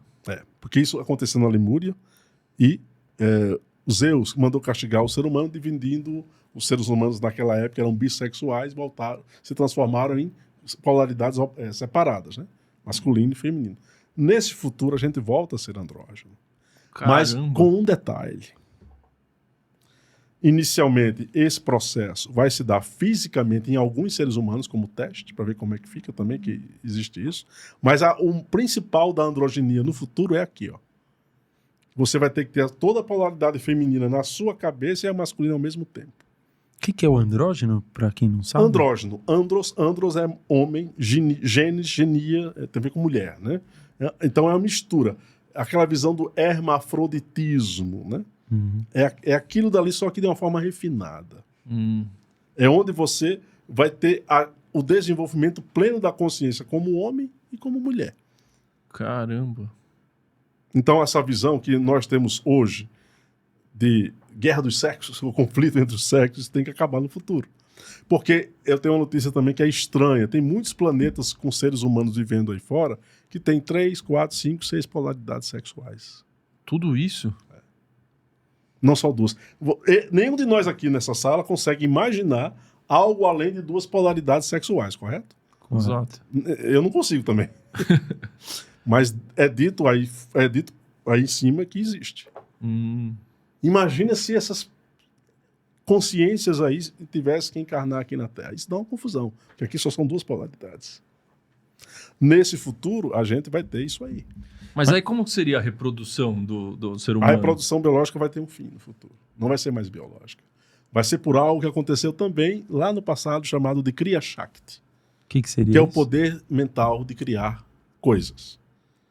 Antigamente, isso existe em alguns mundos, você reúne 10, 12, 15, 20 pessoas num círculo para criar um ser mentalmente. Não é por meio sexual, é mental. Como se fosse uma materialização através de ectoplasma? Isso, mas para ter... Não é exatamente isso, mas vamos colocar dessa forma para o pessoal entender, como se fosse isso. Só que criando um ser, e não um bem físico. É um ser humano. Vamos colocar um ser humano ali sendo criado. Mas aí o ser humano... Com as particularidades de cada um daqueles 10. Que cada um ali convencionou antecipadamente como é que teria que ser aquele ser. Não é algo imposto, é algo... Como é que você gostaria que esse ser viesse? Ele vai dizer, assim... Você é assim, esse é assim, que ele tem essa qualidade, isso. Caraca. Isso, na tradição, chama-se Kriya Shakti, poder de criar pelo pensamento. Mas o impulso sexual do ser humano, então, não vai existir mais? Rapaz, no futuro de médio a longo prazo, vamos perder isso aí.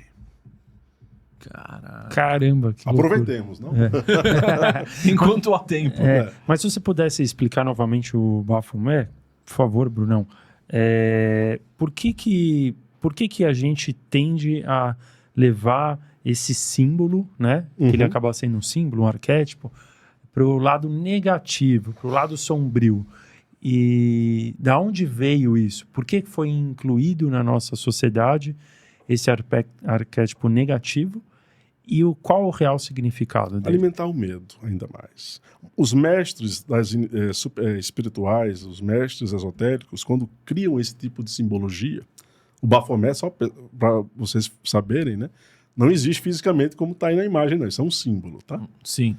Essa representação simbólica é a personificação da sabedoria.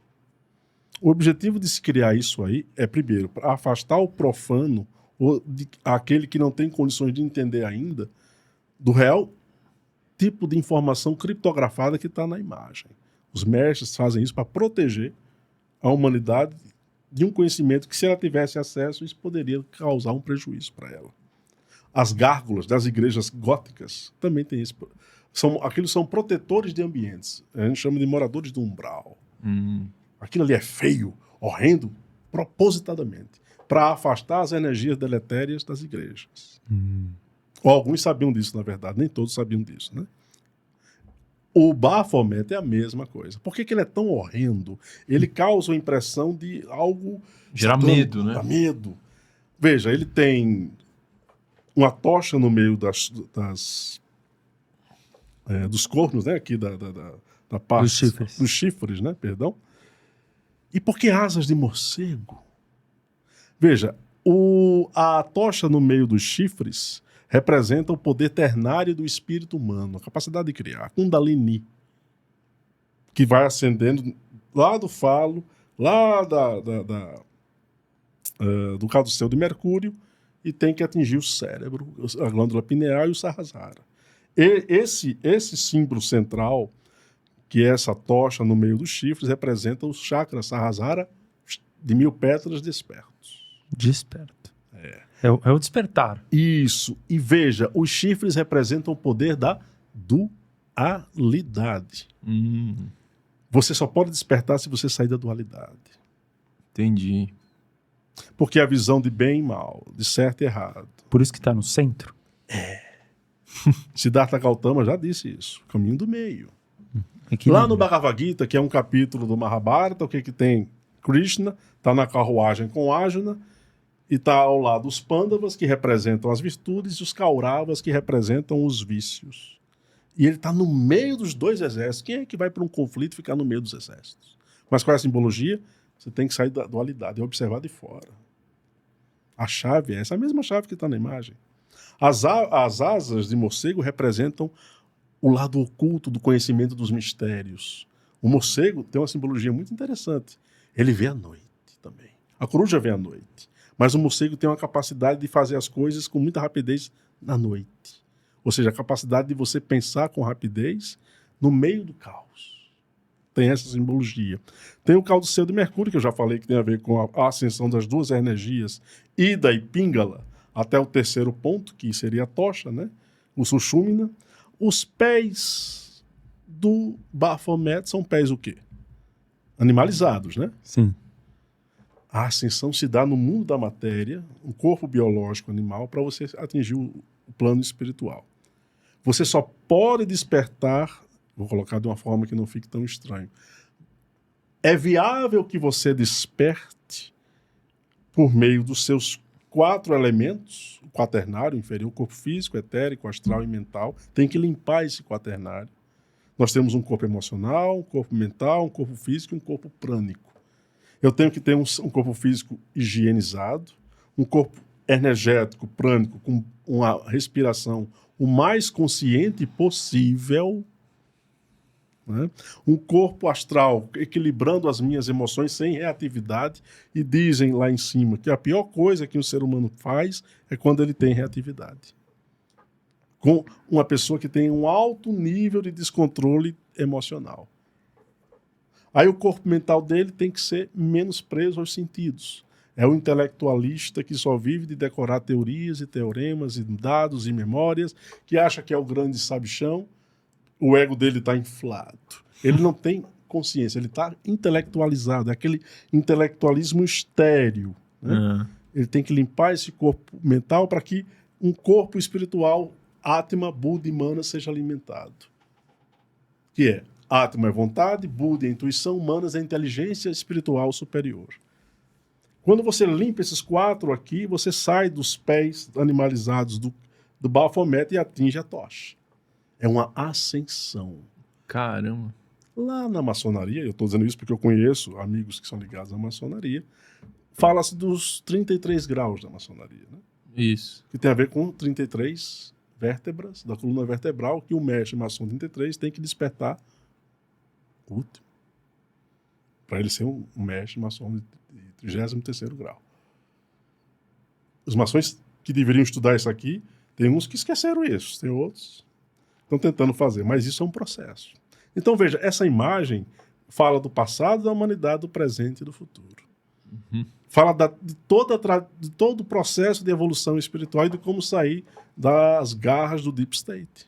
É por isso que eu coloquei aqui.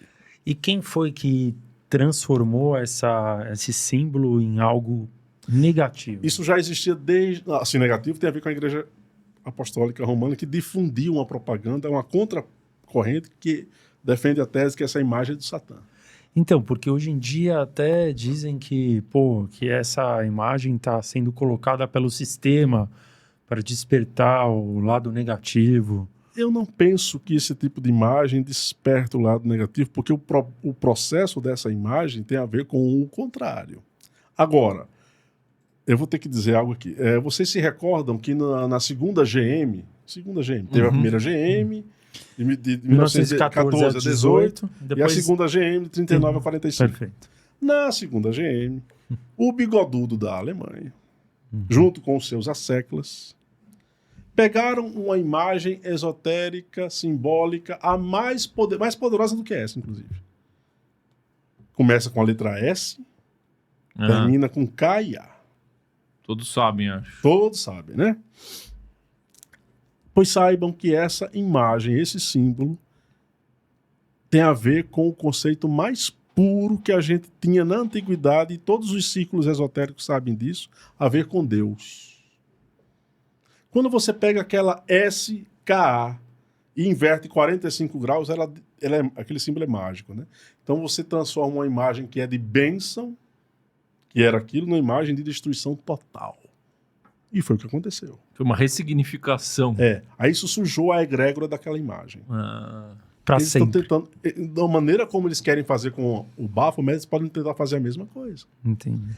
Tudo depende da intencionalidade daqueles que estão utilizando um símbolo. De como que a população interpreta aquele símbolo. Isso.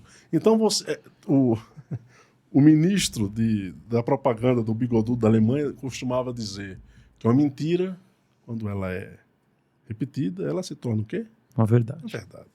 Então, se você vai disseminando nas classes menos aquinhoadas do ponto de vista da informação a ideia de que essa imagem é terrível, satânica, as pessoas vão absorver isso aqui facilmente. E, se torna, porque o pensamento cria tudo. Tá aí a redução cognitiva da humanidade, a importância dela no plano do Deep State. Exatamente. No pescoço de Siddhartha Gautama existia a imagem da SKA. Se você pegar qualquer imagem do Buda antigo, ele tem aqui. Que tem a ver com o movimento, o poder giratório ininterrupto da vida que a deidade faz. A deidade ela produz um movimento eterno de emanar energia para todo tipo de realidade. Não para. Aliás, dizem que a função única e principal de Deus é essa. Caramba. E que ele não interfere em nada. Aí vocês me perguntaram já mais ou menos uns 30 minutos, eu acho que eu não falei dele, é sobre a figura de um dos Anunnaki chamado Nergal, que é do lado dos Anunnaki, que está por detrás também desse conflito bélico hoje ocorrendo no Oriente Médio. Né? E esse Nergal, lá na segunda GM, foi um dos assessores do bigodudo da Alemanha. O nome dele, HIM, tem dois nominhos lá, LR. Uhum. Esse cara é o mesmo ser que nos Anunnaki estavam com os Anunnaki, e hoje ele está sem aquela corporeidade, ele como Anunnaki mesmo, incentivando esse conflito bélico. Deixa eu dizer uma coisa para vocês. Ou seja, ele é um Anunnaki que encarnou. Sim, ele se desencarnou e está como Anunnaki. Lembrando que os Anunnaki são biológicos, tá? Não são sutis, são biológicos. Eles podem tomar uma vestimenta biológica. Física. Humanoide. Humanoide. Muitos dos líderes mundiais fazem rituais com... muitos desses líderes planetários fazem rituais para supostas divindades e seres e entidades. Né? O Bigodudo fazia isso com algumas divindades ligadas à magia trevosa antiga. Dizem que alguns presidentes, hoje o presidente americano e outros presidentes também fazem esse tipo de... Porque esses caras sabem que magia é real e que ligação com entidades de outros planos geram benefícios. Né? Por que eu estou dizendo isso? Porque esse Nergal, ele é um cara que tem trânsito direto aberto com esses líderes. Né? No topo do mundo, esses caras fazem rituais a uma divindade chamada Moloch. Moloch? Moloch. Que é uma densidade vibratória muito grande. Ruim. Pesada. Pesada. Tá. Porque na visão simbólica e mágica não é ruim e mal, é algo que é denso, que exige um certo sacrifício e algo que é mais leve. Entendi. Vamos colocar dessa forma. Né? Então tem esse outro elemento. Por detrás de qualquer conflito que já ocorreu na Terra, existe um outro lado da história envolvendo forças ocultas, energias, consciências. Quem soube muito bem na modernidade retratar isso aqui foi Star Wars com o nosso diretor, que agora me fugiu o nome, George Lucas. Isso. Star Wars é uma síntese do drama existencial do cosmos e da humanidade. Com magos brancos, com magos negros, com a força. Isso está muito romantizado na obra, mas ele quis dizer o seguinte, eu descobri algumas coisas, vou botar num troço desse aqui para ver se a humanidade entende. Star Trek também traz isso. Senhor dos Anéis traz isso. A Terra-média tem a ver com seres humanos ignorantes. O Sauron, o olho de Sauron, que é o olho rap, são os dominadores. Caramba, nunca tinha pensado nisso. Gandalf é um mago branco, que ele passa um processo de crise e vira com um mago cinza. Ele fica dualizado, depois ele desperta. Ele morre, né? Depois ele desperta. Nossa, quanta mensagem que tem. E por que o anel? O Senhor dos Anéis, anéis de Saturno, o cubo de Saturno, que é a geometria do Demiurgo, para dominar você, restringir a sua energia. Qualquer coisa que restringe a sua energia é magia negra. Qualquer coisa que impeça a sua liberdade de ser expressa é magia negra. Qualquer coisa que transforme você numa caricatura de um ser humano sendo robotizado e mecanizado é magia negra. Está em filme, está em livro, está em história em quadrinhos. Você vê o Darkseid. Nas histórias em quadrinhos, ele quer o quê? A equação antivida. O que é isso? Eliminar o livre-arbítrio de todos os seres humanos. Nossa. Todos os tiranos na história da Terra fizeram isso ou tentaram fazer isso. Do bigode... Não sei se eu posso dizer o M e o bigodudo da Alemanha, passando por Aníbal e por outros tiranos, tentaram dominar isso na história humana, né? Eliminar o livre-arbítrio. O da Marvel, Thanos, tenta eliminar o quê? Metade de todos os seres que estão no universo, para ressignificar o universo, para que ele possa dizer como vai ter que ser agora os seres existindo no cosmos. Mas com a minha supervisão, eu é que digo como é que você vai ter que ser.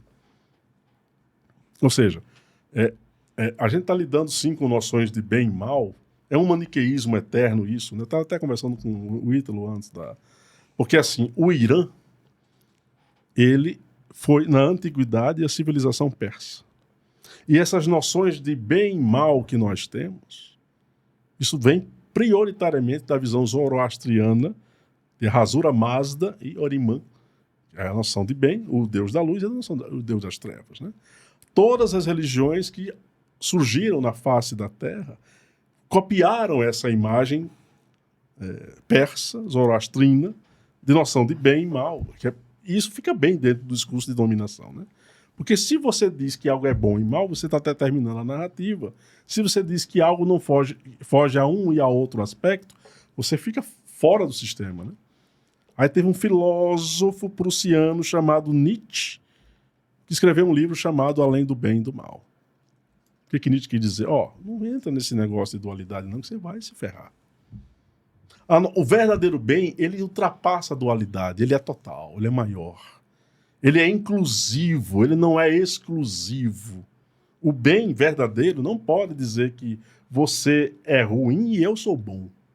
O verdadeiro bem não diz isso. Aliás, o verdadeiro bem vai dizer o seguinte: você que está com problemas, vamos tentar ressignificar você. Vamos tentar reciclar você. Vamos tentar ver se você consegue sair dessa situação e se tornar bom.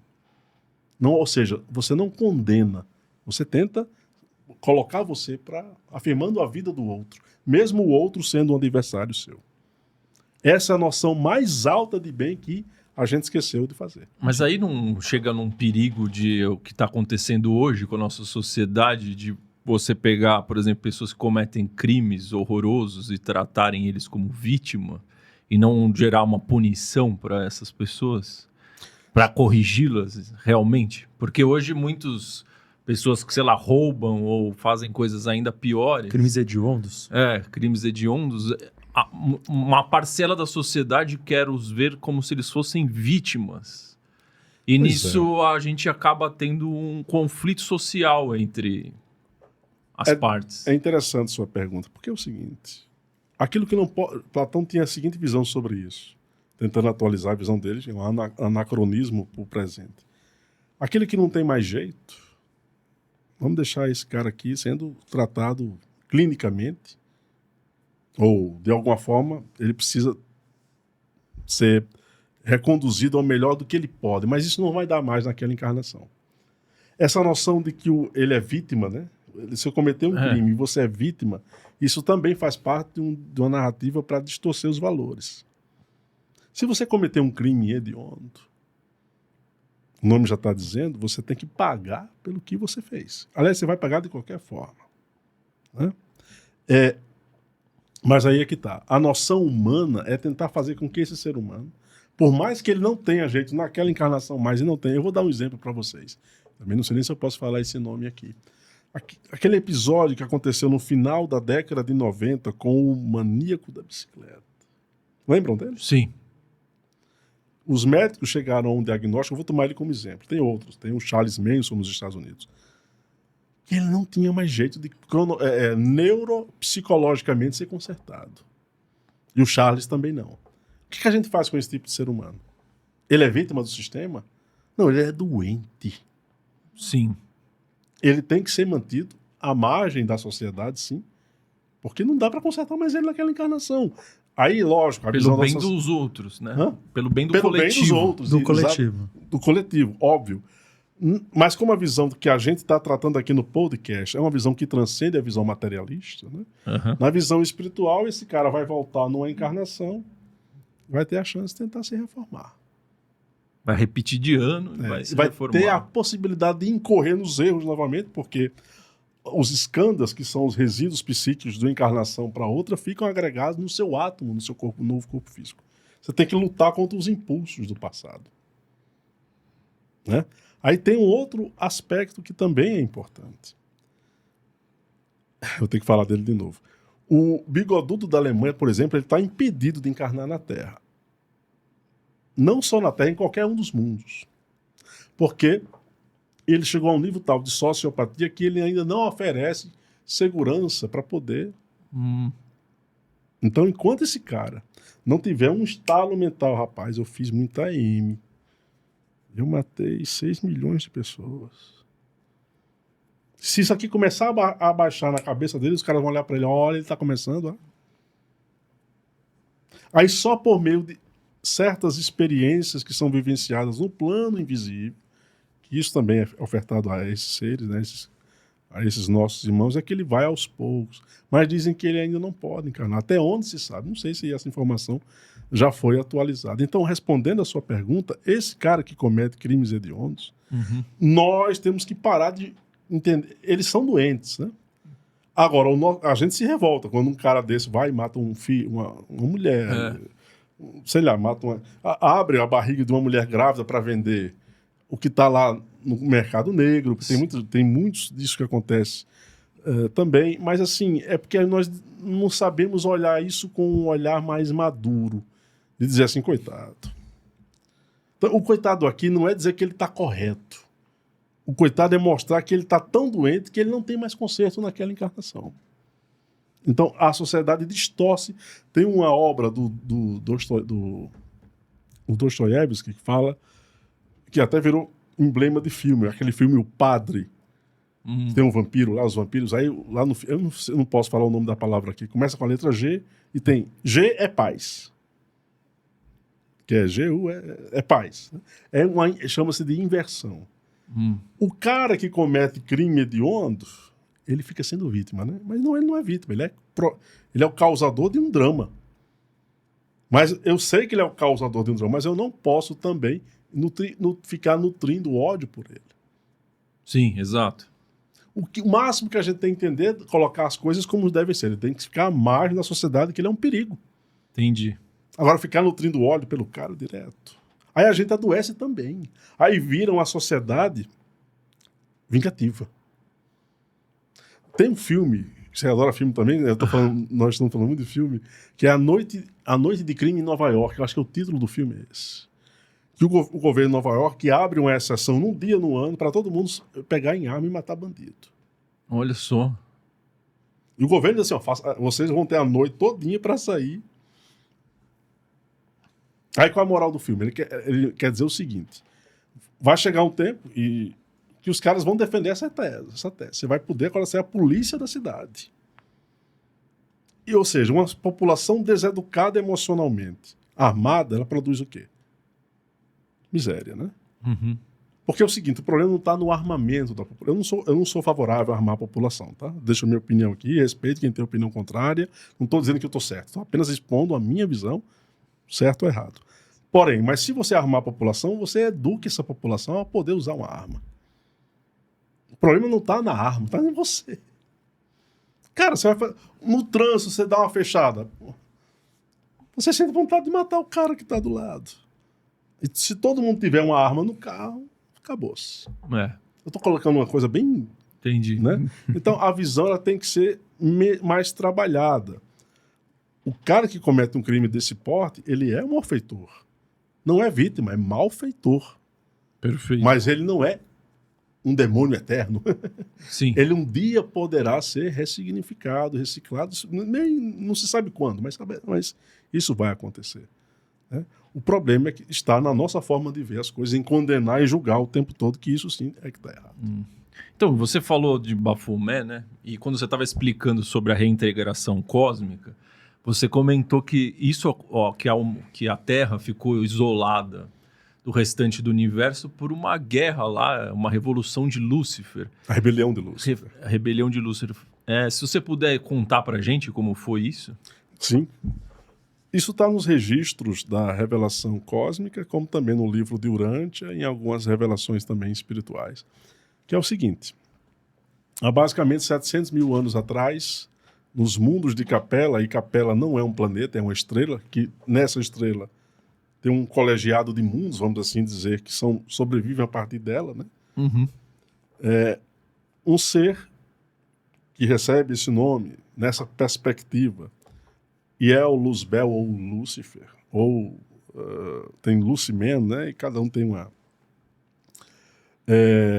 esse nome Lúcifer é o portador da luz, né? O significado esotérico do nome. Esse Lúcifer, que era uma espécie de cientista em Capela, começa a ter algo estranho aos que são daquele mundo, porque todos os seres de Capela, ou dos mundos próximos à estrela Capela, tinham um tipo de consciência social, colmeica, uma consciência coletiva, uma mente coletiva. O que Ricardo, Maurício, Ítalo, Bruno e Josian aqui pensarem, os cinco aqui não poderão pensar de forma diferente. Caraca. Nos mundos de Capela, todos pensavam coletivamente como numa colmeia. Então não havia uma distinção individual do pensamento de um em relação aos demais. Isso é o livre-arbítrio? Vou chegar lá. Porque não me parece ser algo positivo. Não isso. é. Tá. Isso tem a ver com o problema, isso já tem um outro problema subjacente que tem a ver com a origem do universo. Com o que o gnosticismo trata como sendo o problema do demiurgo. A gênese do universo com a queda de Javé, que é um outro assunto. As primeiras civilizações que surgiram nesse universo, segundo o que se diz, é que eram civilizações desse tipo, com mentes coletivas, programadas irresistivelmente para serem o que são. Mas, lá em Capela, esse Lúcifer, que era um cientista que estava aferindo as realidades, Esse cara começou a ter individual... Ele se perturbou com algumas falhas que ele observou no cosmos. E ele, de tanto ser um grande cientista, vamos assim dizer, ele percebeu que o universo tinha falhas. Eu vou dar um exemplo de uma falha universal. Não sei nem se eu posso falar esse nome aqui. C-A-C-R. C-A-N-C-R. Tá, uma doença. Alzheimer. Uhum. Outras coisas. Eu estou colocando isso aqui, mas ele deve ter percebido outras coisas mais. Né? E ele percebeu isso, só que ele percebeu sozinho. Os outros não tiveram esse tipo de insight. Aí ele se perturbou. Peraí, eu estou tendo um pensamento que os outros dos meus mundos aqui não estão tendo. Então ele deslacrou uma condição de mente coletiva e começou a pensar de forma individual. Aí, o que se tem de fofoca sobre isso é que um ser mais evoluído que ele, no plano espiritual, que na Terra nós conhecemos como Apolônio de Tiana, que foi um outro Jesus que a igreja tentou abafar, mais poderoso que o próprio Jesus. Esse ser, lá nesses mundos, era um mestre espiritual e começou a influenciar Lúcifer, a que ele despertasse. Mas isso é não um dado ainda que se tem como certo, mas há essa desconfiança. Aquele que passasse a pensar por si mesmo. Por si mesmo. Nós vamos tirar essa perspectiva e colocar a perspectiva de que alguém que foi criado e condicionado a viver com uma mente coletiva passa a ter uma mente individualizada. Ele sozinho começou a desconfiar de que o universo não era produto de um Deus bom, mas um Deus que produziu algo com falhas, imperfeito. Aí isso ele começa a emanar vibratoriamente no circuito dos mundos de Capela e 19 mundos são atingidos pelo vírus mental dele, pela condição psíquica dele. Aí todos nesses mundos começam a ter o quê? Individualização, capacidade de pensar de maneira própria. Vírus mental, né? Como se fosse algo negativo. Isso. Aí certas suzeranias celestes ligadas às figuras de um ser chamado Sofia, que seria esse Cristo cósmico, na visão da revelação cósmica, diz assim, temos que impedir que esse vírus se espalhe. Porque isso pode fugir ao controle. E aí, 19 mundos foram colocados em quarentena, entre eles o planeta Terra. Isso aconteceu há 700 mil anos atrás. E o penúltimo planeta que saiu dessa condição de quarentena cósmica foi há 100 mil anos atrás. A Terra é o último planeta que ainda não foi reintegrado aos circuitos de convivência com os outros mundos e ainda está dentro da quarentena. Dá para entender, né? Então é por isso que tem a rebelião de Lúcifer. Rota Benedict tem a sua interpretação dos fatos. O livro de Urântia também tem a interpretação. A revelação cósmica tem a interpretação. São vários os painéis em torno de um mesmo assunto. E aí agora vai cair essa nossa quarentena. E agora, se o Cristo cósmico aparecer, espero que ele venha o mais rápido possível, esse processo termina. Nossa. E é por isso que, para quem chegou até aqui, né, era a palavra que eu tava na cabeça. A gente sempre tem uma palavra-chave aqui do episódio para saber as pessoas que realmente estão despertando, os que ficam até o final. Então escrevam aí nos comentários Cristo Cósmico. Opa, palavra especial, hein? Que é o que a gente está esperando que aconteça para a gente realmente reintegrar a unidade, né? Isso, e esse Cristo tem que nascer dentro da gente, fundamentalmente. Não é esperar apenas esse ser cósmico que vai aparecer, porque se nós não fizermos a nossa parte, ainda que ocorra um choque de realidade, não vai acontecer. Não vai acontecer uma mudança efetiva, é só a manutenção do mesmo. É isso aí, galera. O Cristo cósmico habita em você. Então escreva aí nos comentários Cristo cósmico. Também escrevam aí de onde vocês estão nos assistindo. A gente sempre fala que se esse conteúdo te agregou de alguma maneira, que eu tenho certeza que agregou, compartilhe com alguém que você ama de verdade. Então, espero que vocês tenham gostado. Gostou de estar aqui com a gente, José? Maravilhosamente. Assim, eu estou satisfeitíssimo, feliz demais. E é bom esse tipo de papo, porque esse tipo de conversa, ainda que a uma informação ou outra não possa ter uma verificação, né? Mas isso leva a pessoa a refletir sobre a vida. Eu penso que minha caminhada é filosófica por causa disso também, né? E por mais que nós nos enlouqueçamos aqui, ou fiquemos meio loucos com esse tipo de assunto, na verdade isso nos dá um pouco mais de capacidade de pensar sobre a realidade de quem nós somos, o que nós estamos fazendo aqui, para onde nós iremos. Né? Exato. Esse é o propósito do canal Esse também. é o propósito do canal, exatamente. E foi melhor que o outro episódio, né? Foi mais legal esse, hein? O outro não tava, né? Então faltou uma presença peça. aqui é importante, né? Exatamente. E quem ainda não deu like, não se inscreveu no canal, não esqueça, né? Faça agora que ainda dá tempo. Exatamente. Inscreva-se no Lean Podcast, estejam com a gente aqui.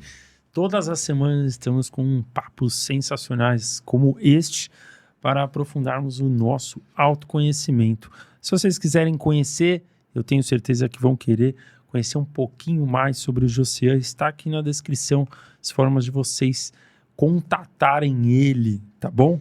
E também assistam o primeiro episódio que tivemos aqui com o Josian há 6 meses. Está aparecendo aí na tela para vocês. Boa. É isso mesmo. Conferirem aí, que foi um assunto revelação cósmica. Muito obrigado, hein, Josian? Deixa o seu tchauzinho aqui, ó. Bom, quero agradecer mais uma vez. Obrigado pela presença de todos. Espero que eu tenha sido útil, né? Em outros momentos, se vocês me convidarem, eu estarei aqui com muita satisfação. Vamos fazer o esquema do filme. Vamos fazer o esquema do filme. Vamos começar com o Matrix, né? Exato. Vamos fazer. Boa. Quem quiser o Matrix, pede aí também, tá bom? Valeu, galera. Deixa o tchauzinho aí, Josian. Valeu. Valeu, Cristo Cósmico.